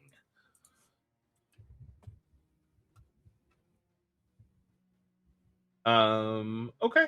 Yeah, that's not bad. So that would have been 40 necrotic damage, halved to 20 because you saved.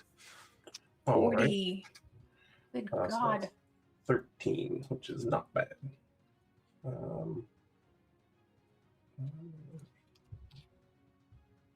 No big deal. He literally stands there and takes it. You see the scales like fly off his body in response, but the damage that gets through really isn't enough to even shake him at all. And immediately he just responds with a flurry of attacks. So that was a God, what is it? 13 To hit? Yeah. No, that misses. Wow. Oh, that's no. totally fair. Oh my God, another 2. Does a 15 hit? A 15 is its armor class, so 15 just hits. 3 attacks and I hit one of them. God damn. All right. Well, that and that and that and one of those. Okay. Well, that is terrible damage roll too, for 17 piercing damage, which is halved. So I'm not doing much here. All right, yeah, but it does still take some damage from it, and you feel this like deep rumble, like, repetitive sound coming from it. It feels like it's laughing in a way. Yeah, laugh it up. You'll get yours. Now, I understand if it's a no. Would this trigger entering my spirit guardians again if it wasn't in it before? I think it would. Yes. Okay. I agree with that. That's going to be a 2 on its wisdom save. Yeah, then that is going to be Excuse me. Let's Wait. roll. Yeah, a 2. 18 radiant damage. Right, picking away at it. It's despite the Damn. laugh that it gave to Learas, its posture is looking a little bit more bedraggled. This thing's beefy. But that does make it your turn, Wade. Yeah. I'm not concentrating on holding in a sphere, but I can concentrate on summoning a dragon spirit right next to it. What flavor are you going with? I think lightning's pretty cool, and Maybe it's it's not pretty cool. resistant to that. So Lightning's my favorite. Oopsie. Oh, this is rand. These are piercing. That's unfortunate, but one more thing for it to attack. All right. It has multi-attack, so that's the damage. The roll to hit. It's it. Roll 20. It's a 2, so that's Dang. not going to hit. One more.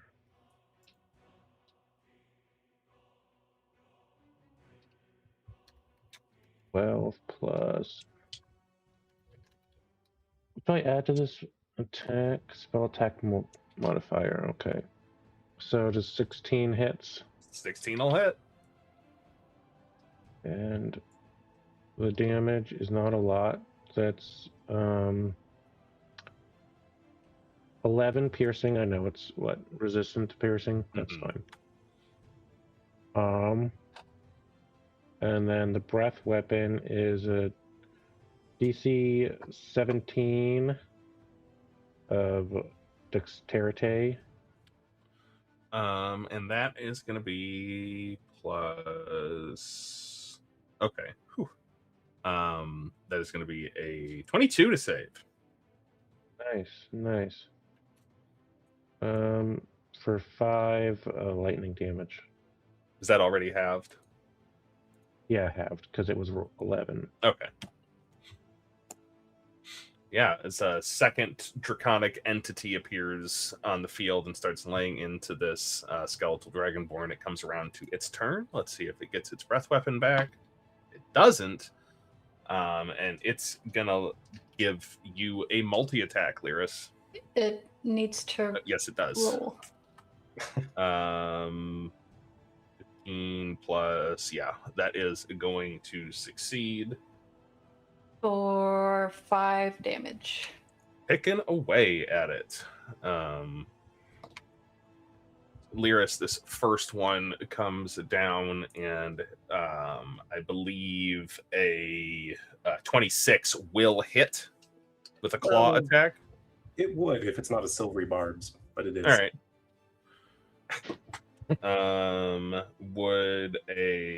How does a 21 sound? Still gonna hit me, unfortunately, but I'll give myself advantage on the next attack. All right. So this first claw attack, 9 points of slashing damage. You are grappled and restrained for its next claw attack. All right. Which it makes with advantage and somehow manages to miss, trying very carefully to not hit itself. And it goes in to take a bite out of you. And that is going to be a math 21. 21 to hit? Yes. Yes, that will hit me. All right. And this one from the bite attack, as it sinks its skeletal teeth into you, will be 18 points of piercing damage with 6 necrotic on top. Okay.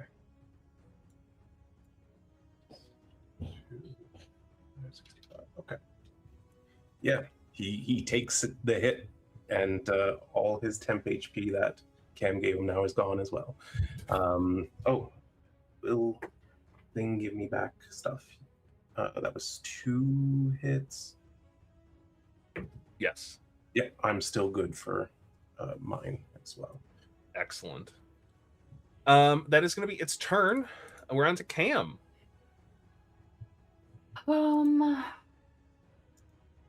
Okay, but he's looking alright. Ooh. Ish. You've seen him in worse shape for sure. Okay.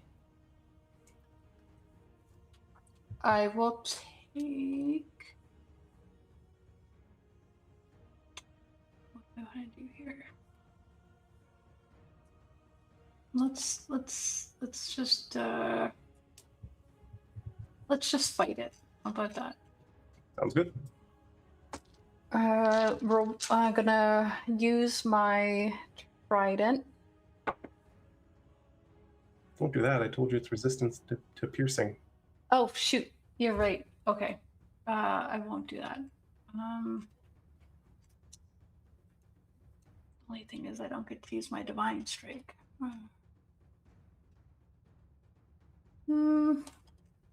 Okay, I'll just take my bonus action for now to do the spiritual weapon attack.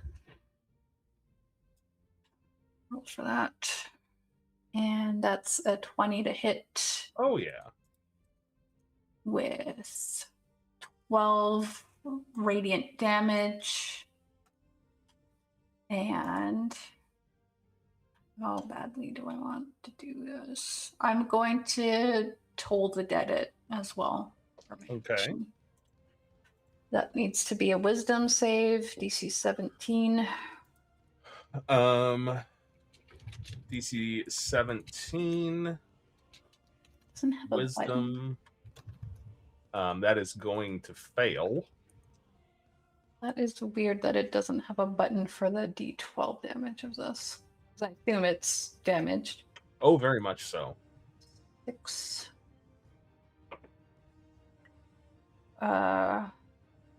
Math. 10. It's necrotic damage. Damn it. Okay, whatever. I'm gonna do this and waste my freaking turn. As Cam casts the spell, this bell sound appears emanates from next to it, which is, but seems to have no other effect. Okay. Fuck. I don't know.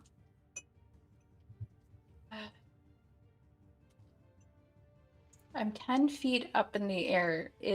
Am I still in its reach? I would assume it's a large creature. Yes. Okay. I might. Your feet are at about its shoulder level if you're 10 feet up in the air. Okay. I need to get away from it though, because a lot of my stuff is rolling to hit it. I'm going to take an opportunity attack as I come this way a little bit. It will absolutely. Why are you moving away from it? Because my main weapon is piercing, and a bunch of my other attack rolls need You still have ranged a hammer, attack. though, right? Yeah, but I'm in the air. I'm not going to pull out a. Okay. I would have to stow a weapon and then take out another weapon, right? Well, with a 2 on its attack roll, it misses anyway. A 2 on the die. So feel free to move back without taking any damage. Guess I could just drop my weapon, but then I don't know. Whatever. I'm doing what I'm doing. I don't think that it's reasonable for her to do that all in one turn. So that's where I'm gonna sit with that. All right, which brings us to Learas then. All right. Learas just kind of looks at him in his big, stupid, skeletal face and says, "Hey, come on, hands off. When you heard of consent?" And then Misty steps back 5 feet.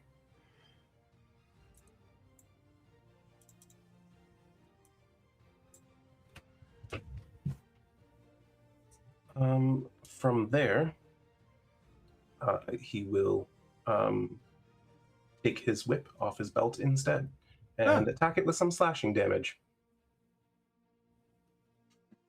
Swear to God, if you kill this thing with a whip. I'm gonna. Advantage from silvery barbs. That sucks, but it's still a 20 to hit. Or sorry, no, Yeah, it's a 19 to hit. That'll hit. That'll hit. That'll hit. So that, and then that, and then those two, and then this one. That is going to be 11, 16, 18, 25 plus 6, 31 slashing damage. Yeah, how do you want to kill it with a whip? Yep. I should have switched to that a long time ago. It would have yes. saved you a few rounds, probably. Probably. So he just appears 5 feet behind immediately and just shatters the skull completely with a single slash. Yeah, as you put a sizable hole in the top of its head, it just stops moving and falls over sideways rather unceremoniously. And as the combat settles, we are way overdue for our break. We'll pick back up here in a few minutes after we go get some snacks, get some drinks, use the bathroom, all that good stuff. So stick around. Bye.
Hey, we're back. I'm more well hydrated, and I hope you all are too. I see Shanks is there with his clamato juice. Crabmado. Motto. Crabmado. Crabmado, Crabmotto. What was I talking about? Anyway, there was combat, and unlike any other most combats, nothing died. Everything that they fought was already dead. So I don't know if that plays into how well your conscience keeps clear at night, but it happened. With these weird little fish. Well, they might be dead too. Let's find out. Yeah, as Calm retakes this section of road leaning between Southport and Crystal Harbor, assorted piles of corpses litter this area. The stench is still nearly overpowering from that clot, but now that it has been disanimated, some of it is starting to disperse. You can be near it without getting the poison condition now, but it still smells rank AF. What would you all like to do? You know what? Oh, sorry. Just for the fun of it, I'm going to use create water over it. Cam is going to move before this ends. She's going to move into the space with Wade, so that he has 12 temporary HP just in case something else happens. Never a bad idea. Well, Learas is just coiling up his whip, and he goes, "Did you see that? I forgot how much fun a whip can be."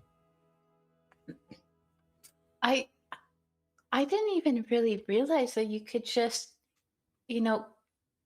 crack like basically a cord at something and then it would just die.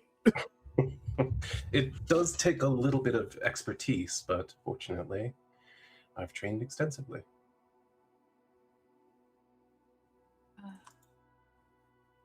I Do you was think kind any of. Oh, go ahead. Oh, I was going to say, do you think any of these things have, I don't know, anything of value? I have my doubts, but you probably should check anyway, just in case.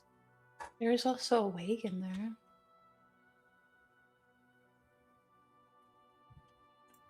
I'll check the wagon. It looks pretty old, so. So Wade looking over the corpses and Learas looking over the wagon.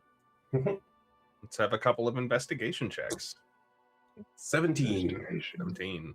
It's a pretty good 18. one. It's pretty good. And 18, that's pretty good too. Yeah, Learas, as you suspected, there's not much of worth in this wagon. There's a few rusted bits of metal. Looks like maybe this was carrying... this may have been some sort of blacksmith's cart. Maybe it was carrying like horseshoes or nails or things like that. It looks like most things of worth have long since been taken from it. Wade, looking over the bodies, particularly the one belonging to the Celestial Dragonborn, which was wearing some tattered clothes as well. You find on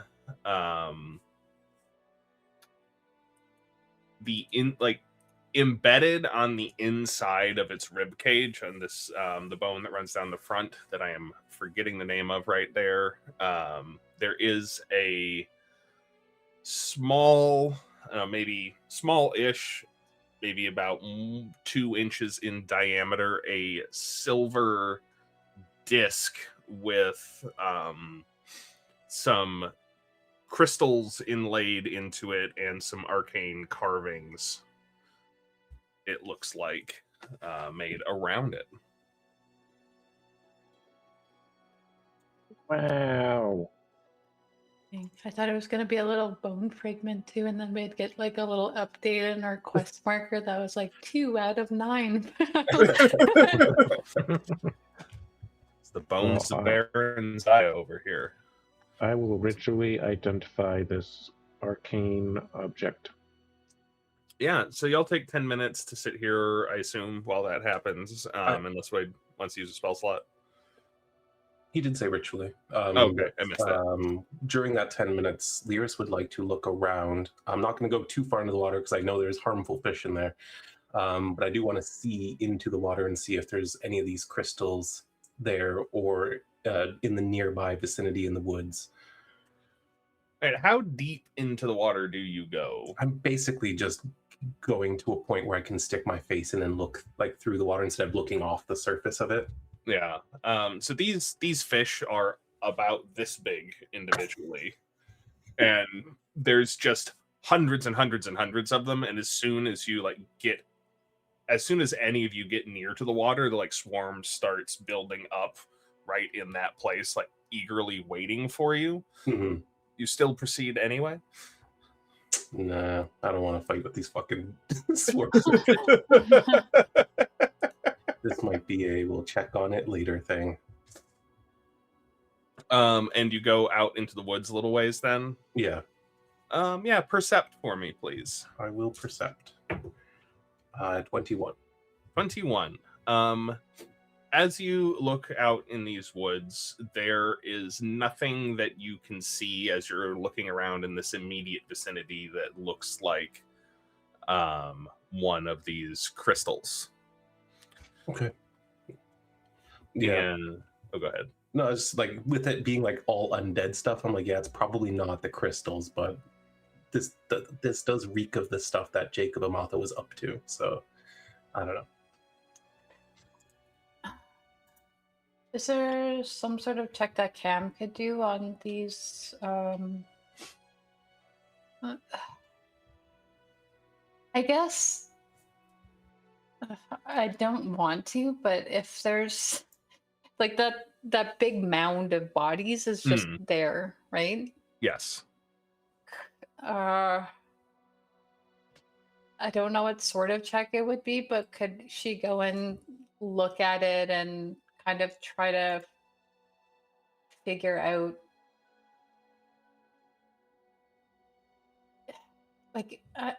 it'd probably be an Arcana check, and she's not good at that, but she is curious. So what are you trying to figure out? She wants to know if this was made, if it looks like it was kind of formed together, almost physically, or if it's a magical manifestation of something. Did somebody make this thing by surgical means, or did they? Or is it I'll say you can make a medicine check for me. Okay. If you would like. Arcana would also work, but I believe Cam is better at medicine. She is, but I rolled a 6, so I got an 11.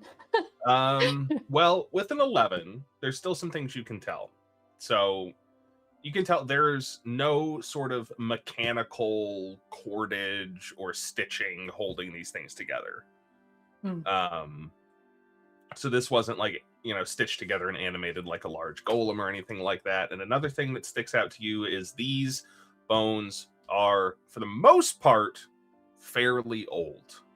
There are some fresher bodies mixed in among it, but the majority of them are just down to bone. No tattered clothes, no little bits of flesh remaining, nothing else. And from the it's an 11. You're a mid-tier cleric level wise, not in skill. Extremely high tier skill wise.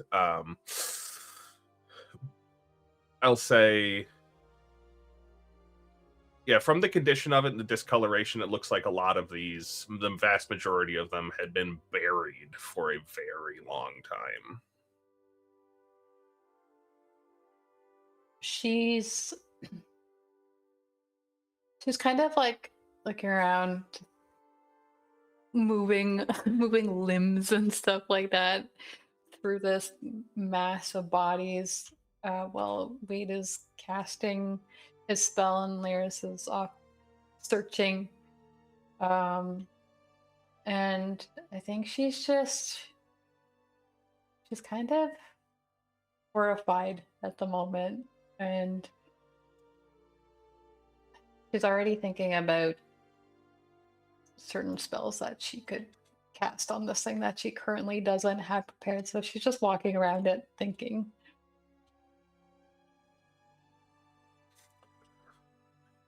And as Cam is doing this, Wade, you finish the identify ritual, and this is not a magic item in and of itself, but does focus as part, or you gain that it would be able to function as a like arcane anchor crafted to receive energy from a very specific ritual. By itself, it doesn't really do anything, but in context with whatever sort of ritual is designed to receive, you gather that the purpose of it is to anchor the energy that was animating this thing.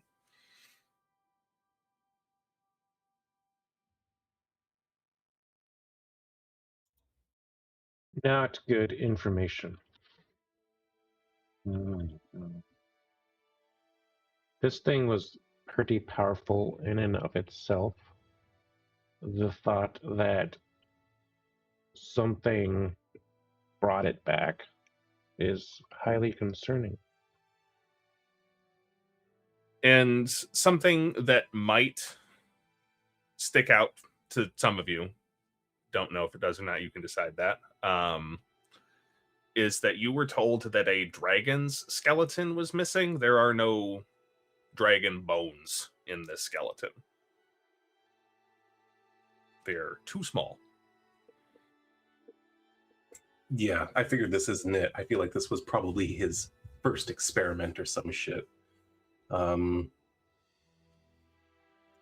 at least we got a taste of what we're going to be up against, but next time we'll have the Shinebringer with us, so should be fine.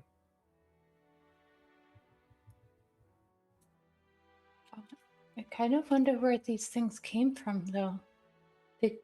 You're gonna look in the direction that it emerged from the trees. Has it just been wandering around this area? Well, I think with the bodies gathered up here and this wagon, probably has been wandering around here for a while, killing anything it finds. Probably adding the bodies to that thing.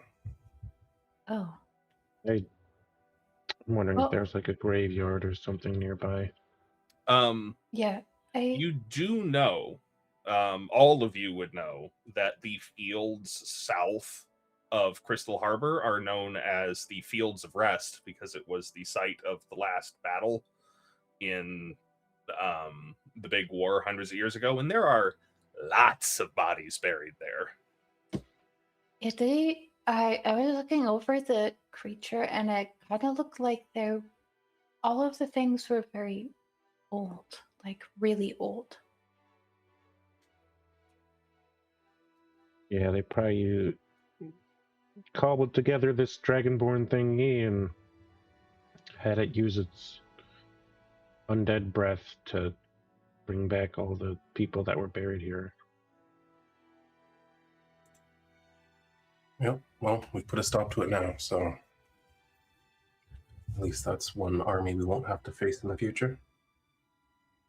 Indeed.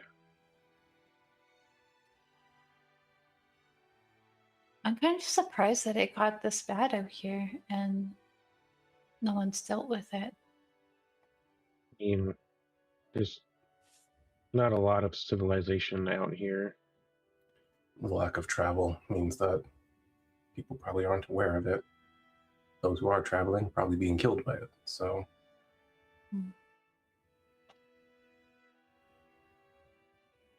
But still, we'll let the people at least loose the Holly know what we've found, and maybe some of their druids can help deal with anything else that's lingering. I guess that would have been bad if we just walked out here with the people from the swamp. Wouldn't have been good.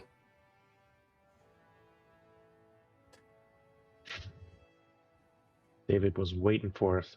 I did make this encounter thinking you would have 2 wagons of refugees with you, but... Well, I'm glad it went a different way. All right, well, I'm happy to continue on. Learas, I noticed you're going into the water there.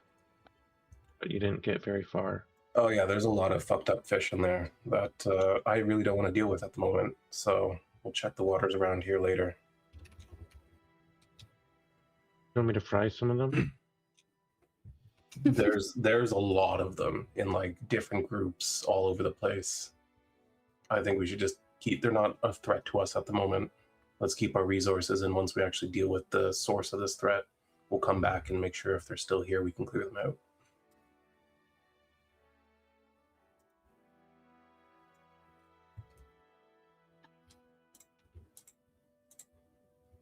That sounds good to me. All right. What's our immediate next steps, gang? Try to keep going. Yeah, do we have an idea of how long we have until we might hit Luz Bialy? If you kept going, you would arrive fairly Midnight, late, definitely after dark, maybe somewhere between 10 and midnight, depending on what kind of pace you make. And then it'd be too late to talk to anyone anyway. Let's just camp out again once it hits night, and we'll get there in the morning.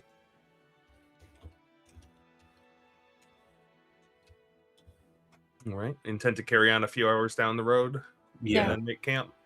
Make the most of the daylight. Yeah, and you carry on. Nothing else attempts to assault you this day, or for that matter, on the rest of your trip to Luz Bialy. If there's anything you want to talk about, feel free to do so, or we can skip to your arrival. I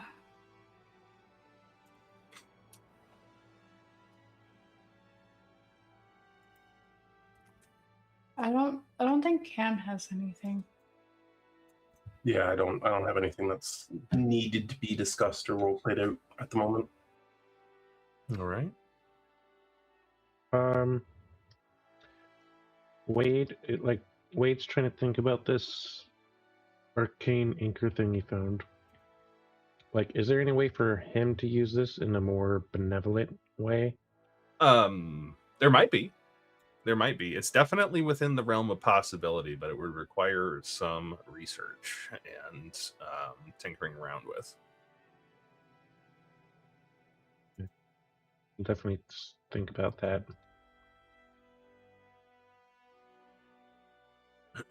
Yeah, we can. If you've got something in mind, we can certainly talk about that. Yeah, I'm wondering if they're like, necrotic energy, but maybe we can reverse it for radiant something or other. I don't know. Yeah, we can figure something out, I'm sure. It's definitely got... It's set to receive arcane power. But you carry on as the shadows start to grow long. You find a place near the crossroads to turn down to Luz Bialy, signifying that there's only a few hours of travel left before you reach the druid settlement in the woods and make camp for the evening. Nothing of note transpires. Wade spends the evening, I imagine, studying this thing. And you carry on in the morning, arriving in sight of the druid's village a little bit before lunchtime.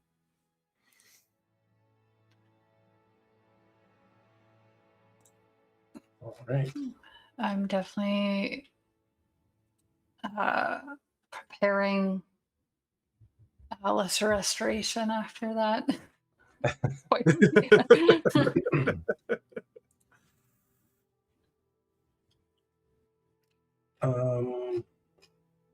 Yeah, well, I mean, I have a highest priority thing that I would like to head towards.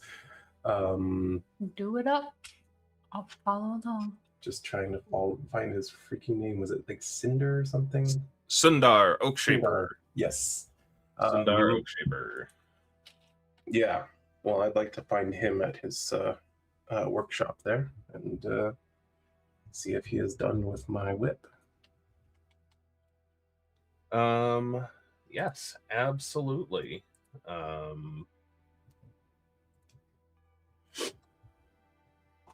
Yeah, you find him working in his workshop. It looks like he's making, working on making some arrows at the moment when you walk up. He goes, the adventurers, you've come back. We have. Just passing through, hoping to collect our stuff, and we have some information for your people as well. I think it may have already made it here. Is it to do with what's going on at the tip of the peninsula? It is indeed. Yeah, one of our fellas came running back from town, shouting some things about an army of undead and all that sort of thing. So we've been getting ready around here. Good. Glad to hear it. I have some things for you. I think you're going to be pleased. I almost ashamed to let it go. Well, to be completely honest. Just a minute. Let me go get it. Just wait here. And the halfling man wanders off in his workshop to retrieve your items and comes back a few minutes later with a bundle of arrows in one hand and what looks like a mace in the other hand. Interesting. Now, I know you asked me to make you a whip. Yes. He holds it up and puts his finger on this. It just looks like the eye stalk, or not the eye stalk, the flail stalk of the flail snail. And he says, but, and he puts his finger on it and like bends it like 180 degrees around and lets it go, and it snaps back. I have been able to maintain its flexibility and even enhance it a little bit. Here. He reaches around and finds a scrap of wood and hands it to you, Learas. Throw that in the air. All right. And tosses it up. He makes this whip motion with this mace, and as it hits the front of it, it just extends out, shattering the piece of wood that you threw into the air, which is a lot of fun by itself. But if you get some time, really get to know and attune with this weapon, it has another fun feature in store for you. Is that And so? Shanks, I have added the Spellbreaker's Whip to your character sheet in D&D Beyond if you would like to see what it does. All right.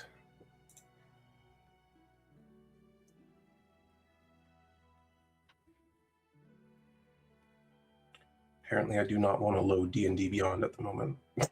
But that's fine. I'll take a look at it when it does want to load. I can read it to you. To a creature not attuned to this whip, it functions as a regular +1 whip, except it deals an additional 2d4 damage of either the bludgeoning or piercing types. Creatures attuned to this whip gain an additional benefit while wielding it. When a creature casts a spell in a square that you threaten, you can use your reaction to make an attack against the creature with this whip. Holy shit. If the attack hits, the target takes damage as normal, and any spell of 3rd level or lower that the creature is casting is canceled as though it were the target of counterspell cast at 3rd level. Damn. If the spell is a higher level than 3rd level, the caster must make a concentration check as though they were concentrating on a spell from the damage dealt by the whip. This property can be used 2 times per day and recharges each day at dawn. That's fucking amazing. So I'm pretty pleased with my work. If you have any more of these, I'll see if I can Well, make some more. It actually just so happens that I had one in reserve just in case, it turned out as well as it did. Perhaps you would like to give it another go. I think given what we're fixing to deal with here, I don't think that would be a terrible idea. So, sticks his hand out. He hands it over very excitedly. And some arrows as well. These are less interesting than the whip, but how are you going to beat that? How are you going to beat that?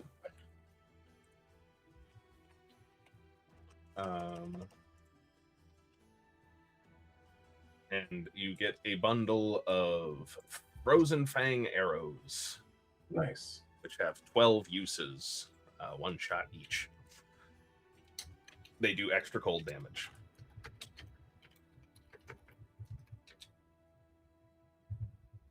Fantastic. Well, I'm happy with that.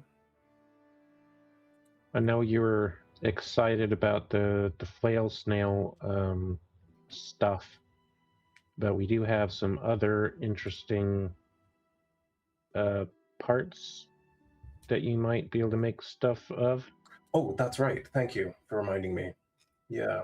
I got so caught up in how excited I am to use this way. So I've got, he probably wouldn't have anything for the Eldritch Petals, but we've got those weird caterpillar mandible things from those creepy fucking things in the Feywild.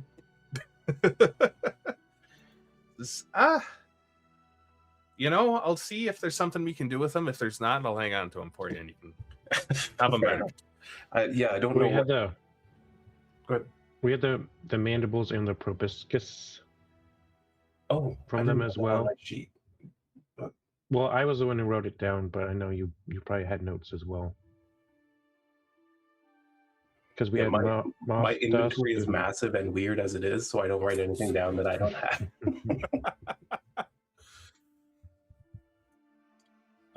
But yeah, I don't know what can be made with them, but these things had a fierce bite, so I'm sure they have properties that could be used. And pokes it. Yeah, that is. That's quite sharp. Yeah, do be careful. Well, you got to test it somehow. No, I hate to not be hospitable, but we're quite busy here getting ready for what sounds like it's going to be a war based on gather your information. Well, that's what we're preparing for, yeah. So unless there's anything I can do for you immediately, I really should be getting back to work. That's fair. All right. Well, we'll see you again soon, I'm sure. Sure. Hey, safe travels. You as well. Gets back to work crafting more arrows.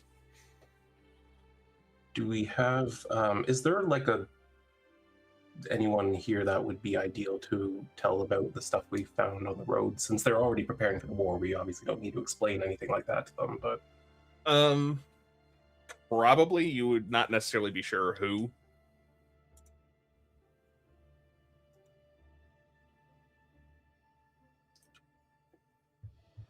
Could we ask around?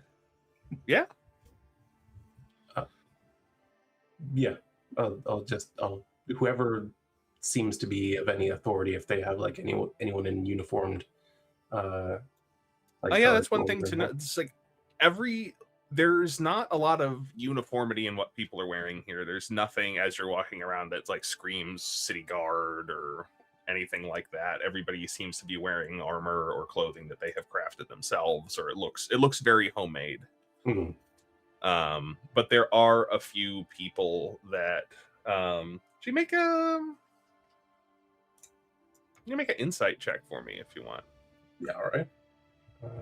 Anybody who wants to. Yeah. Or anybody who wants to help. Well, that'll definitely do it. 30. I'll do it more. Nice. Learas, you clock, and then Wade, a couple seconds after Learas is already heading that way, there is one gentleman, it looks to be Elven of some description, who seems to be standing largely in one place, keeping kind of a watchful eye on things, even though he's not dressed in any sort of uniform that says to you guard. He is acting as though he is one. Oh, excuse me there. Yes, what can I do for you? Well, I understand you're all already aware of the coming troubles and preparing for it. But I wanted to make you aware of other threats that seem to be in your woods that you may not already be aware of. What is it, like half a day south of here? A little better part of a day. Okay, about a day's travel south of here, we came across well, let's say a mass of undead. It's concerning.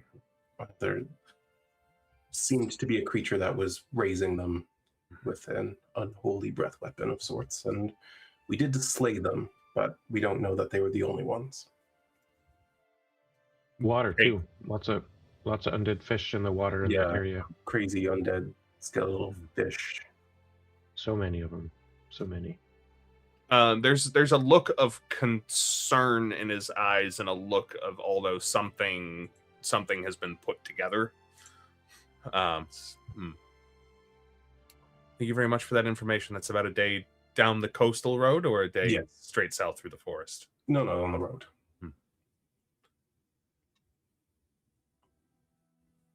Troubling.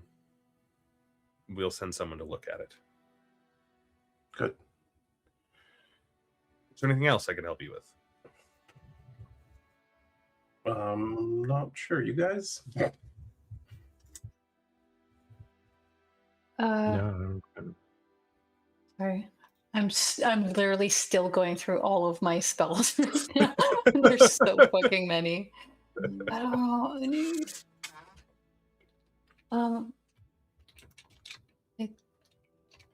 don't think so. I don't think we need anything here. My main concern was just telling everybody what was going on, and you all seem to know already.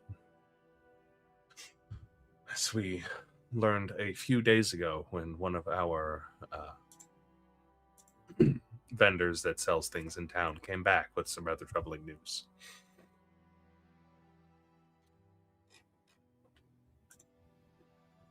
But if there's nothing else I can help you with... What was the troubling news? Oh, that there's a war about to start or some such. Of course, yes. Well, for those of you who are looking to fight, have you been told about the rally point? I personally have not heard of this. Well, we have an ally who will be landing her fortress north of Crystal Harbor, and that's where we're all meeting. If you would rather depart sooner, she is currently in the mountains. I'll spread the word. We'll likely have some volunteers to send. Good. Well, they have quite a force of undead, but I'm sure with our combined forces, we'll make short work of them. We have a duty to protect nature from that which would spoil it. Agreed. Very good. I have a report to make, it would seem. Woods watch you. And he turns to walk away. Have a good day. And with he's not running, but he's walking quickly in a direction towards the center of town. Fair enough. Well, did we have anything else we needed to see to while we're here? Should we start heading towards Broxl? That was it, wasn't it? I'm really excited to see Broxl, so I would like to do that. Yeah. And it's easy enough to get to Broxl's. It's about half a day's journey from here, which you have made before. Mm-hmm. It's been a little while, not too terribly long since you made this journey. The path between Broxl's lair, I guess, is the most appropriate thing to call it, and Luspiali is now more well-born and easy to follow, and you arrive shortly before sunset. Still some faint orange light scattering its way through the canopy to the ground. As last time, the thorn wall parts when you approach it. So cool every time. and a path forms itself before you, leading towards where Broxl is working at a workbench.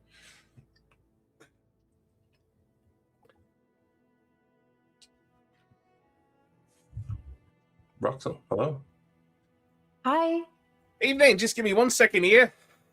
All right, and he's saying something, and there's like a little of smoke comes out of a vial. It's like, right, in a bit, come back to pick up your things.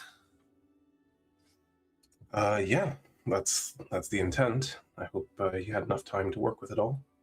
I did. I had to make a couple of decisions. Not sure I made the right ones, but I think you'll be pleased with what I came up with. Heard some news from the druids that we're preparing for a bit of a scuff. You're not wrong there. So, made the news just in time. Where is it? He bends down and picks up a box from underneath this table. Opens it up and says, I was working on those vials of acid you gave me when I got that news, and I decided rather than work on a bunch of weaker potions, I put all this acid together into one stronger one. If we're going to be fighting some big nasties, thought that might be a bit more useful. But here's one for you, that, and one of these is for you. That eyeball had a lot of power in it. That was a lot of fun.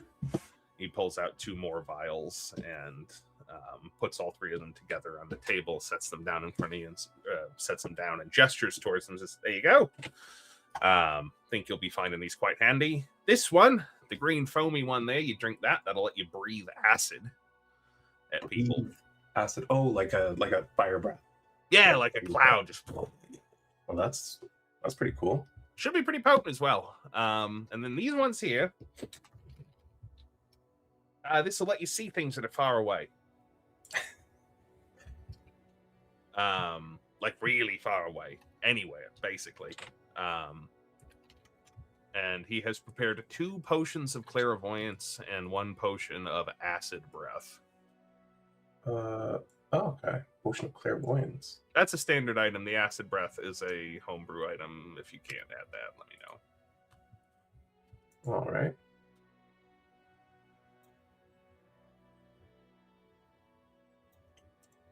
Cool.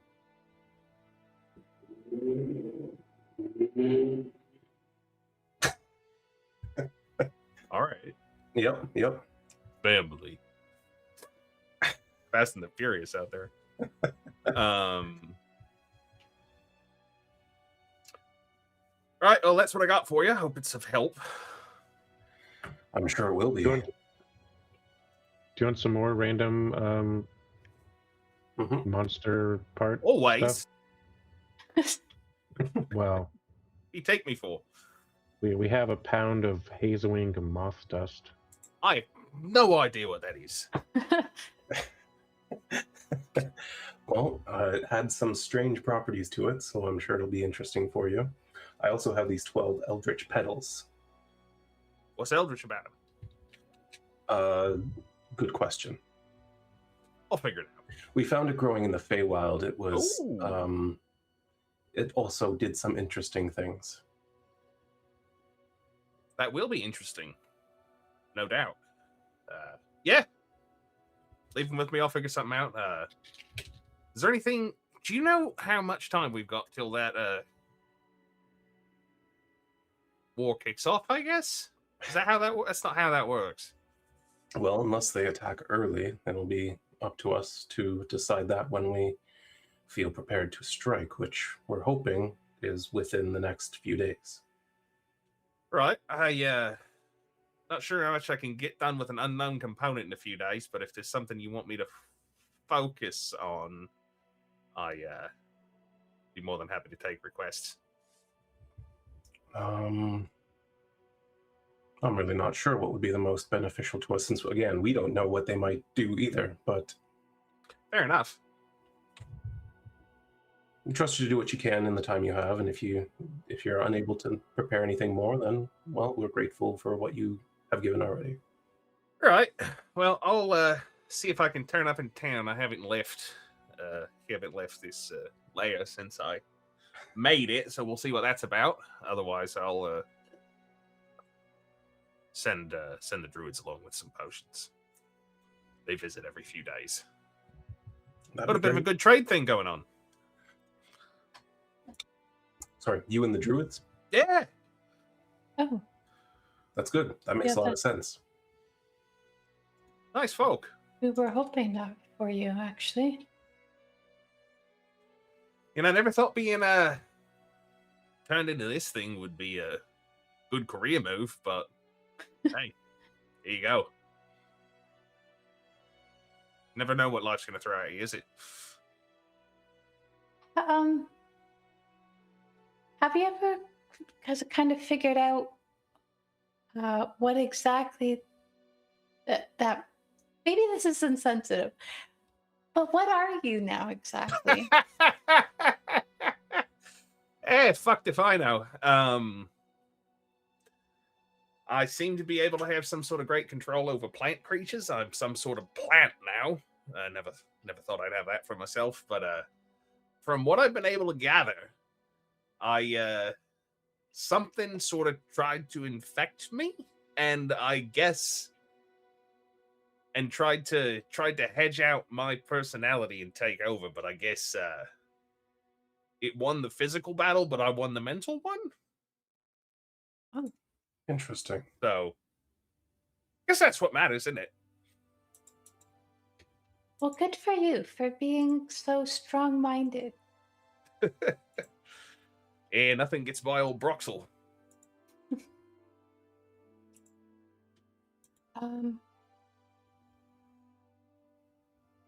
I feel like we're going to be maybe needing a lot more of your assistance in the near future. Though I also think we're probably not very. We don't have much time, really.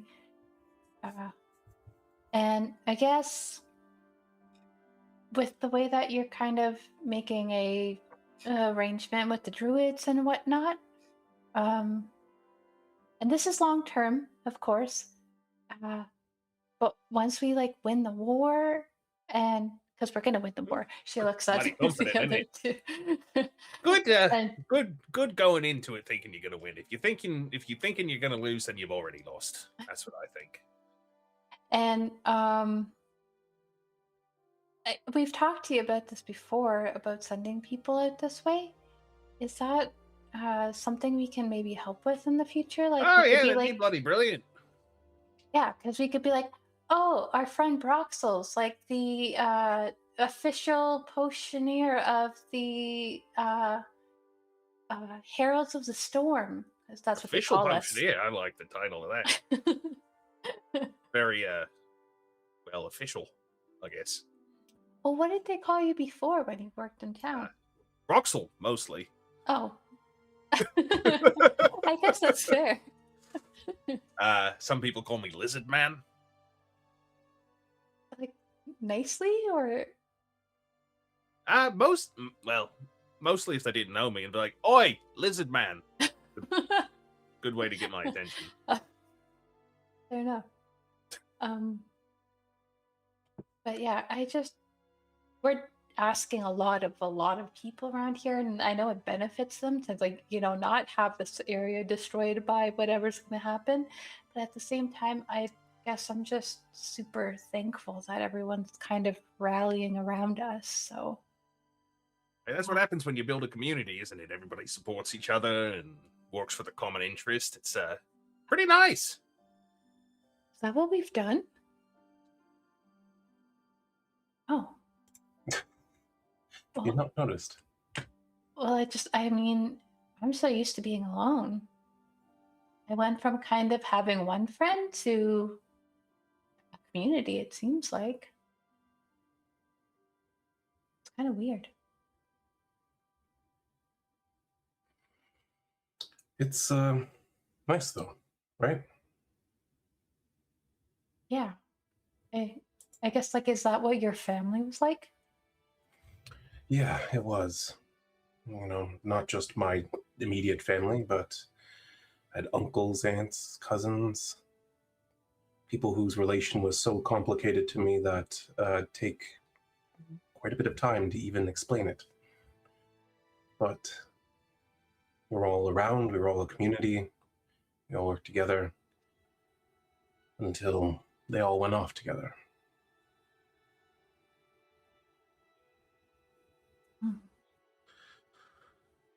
It's a shame.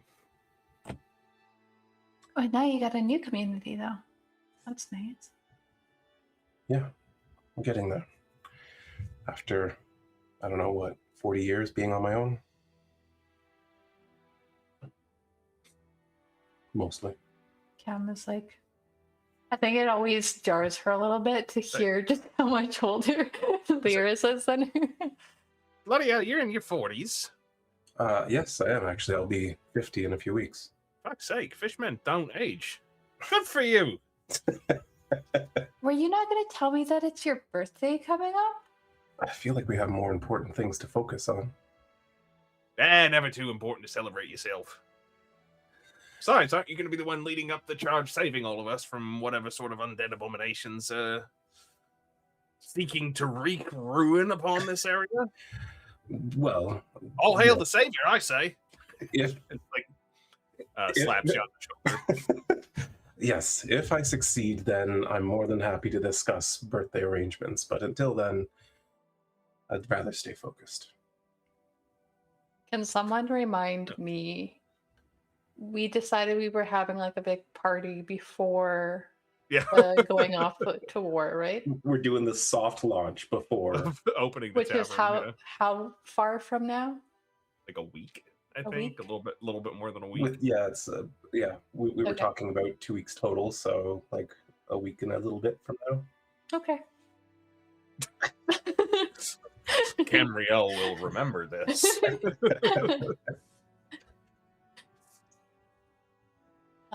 Yeah, she's just gonna talk Broxl's ear off. Yeah. Since they're probably spending the night here. What time of? Yeah, I don't know what our The plans sun's are. already starting to set, and if you don't ask about staying the night soon, Broxl will offer it. We probably have a spot at this point that we normally set up at. Yeah. Oh, Broxl, it doesn't bother you at all that we like burn wood to keep warm when we're here. do you? Oh, not even a little bit. Okay. I just want to make sure we're not being offensive or insensitive in some way. Nah, as long as you don't burn me, I'll be all right. And try to stay away from any of the ones that move.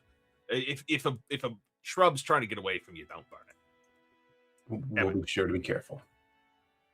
Appreciate it. All right, let Broxl know if you need anything. I'll be around here all night. Don't really need to sleep much anymore. Well, Wade will be able to keep you company. Brilliant. Who needs sleep anyway, right? So much more time to do things. Absolutely. Did get a bit sluggish just before dawn, though. Like, oh, never mind. What? What are you on about? Her cheeks go red, and she goes, "I just thought maybe you meant that you had actual slugs on you." I can't say that's never happened before. Well, then I don't feel as silly. Even I've woken up with a bunch of slugs on me before. They're attracted to the smell of ale. I did not know that. But did you have a bunch of ale on you?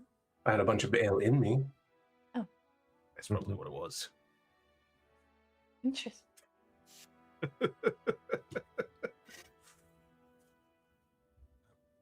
Anything else to talk to Broxl about before y'all bed down for the night? I think I'm good. Nothing that isn't just dumb nonsense. Well, Broxl loves it. Not a lot of people to talk to out here, and right. he's a fairly sociable plant. So we'll fade out there for the evening as you all chat with Broxl, have some dinner, get comfy, and we'll be back here in 2 weeks with more of this. Who are we gonna go see tonight? I am looking right now. All right, I'll see if I've got anyone who's live as well. Arcanorama's live. We've rated them before. Sure.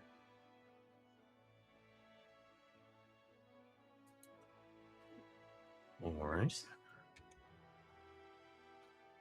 Well, pass on some good chives and some love to the folks over at Arcanorama. They are playing The Sparkwind Chronicles. It's episode 6 of season 2 of their campaign, I gather, from their stream title. So come back here on Monday for more Dungeons and Dragons, and then do it again on Tuesday for yet more. We have that every Monday and Tuesday here. If you want event notifications, come get in the Discord. I think it's !Discord. If not, I look like a fool. Hey, it works. But yeah, thanks everybody for coming and hanging out tonight. And remember to play with the top down. Bye.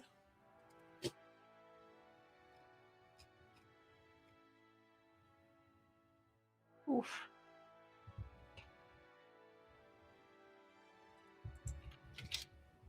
All right.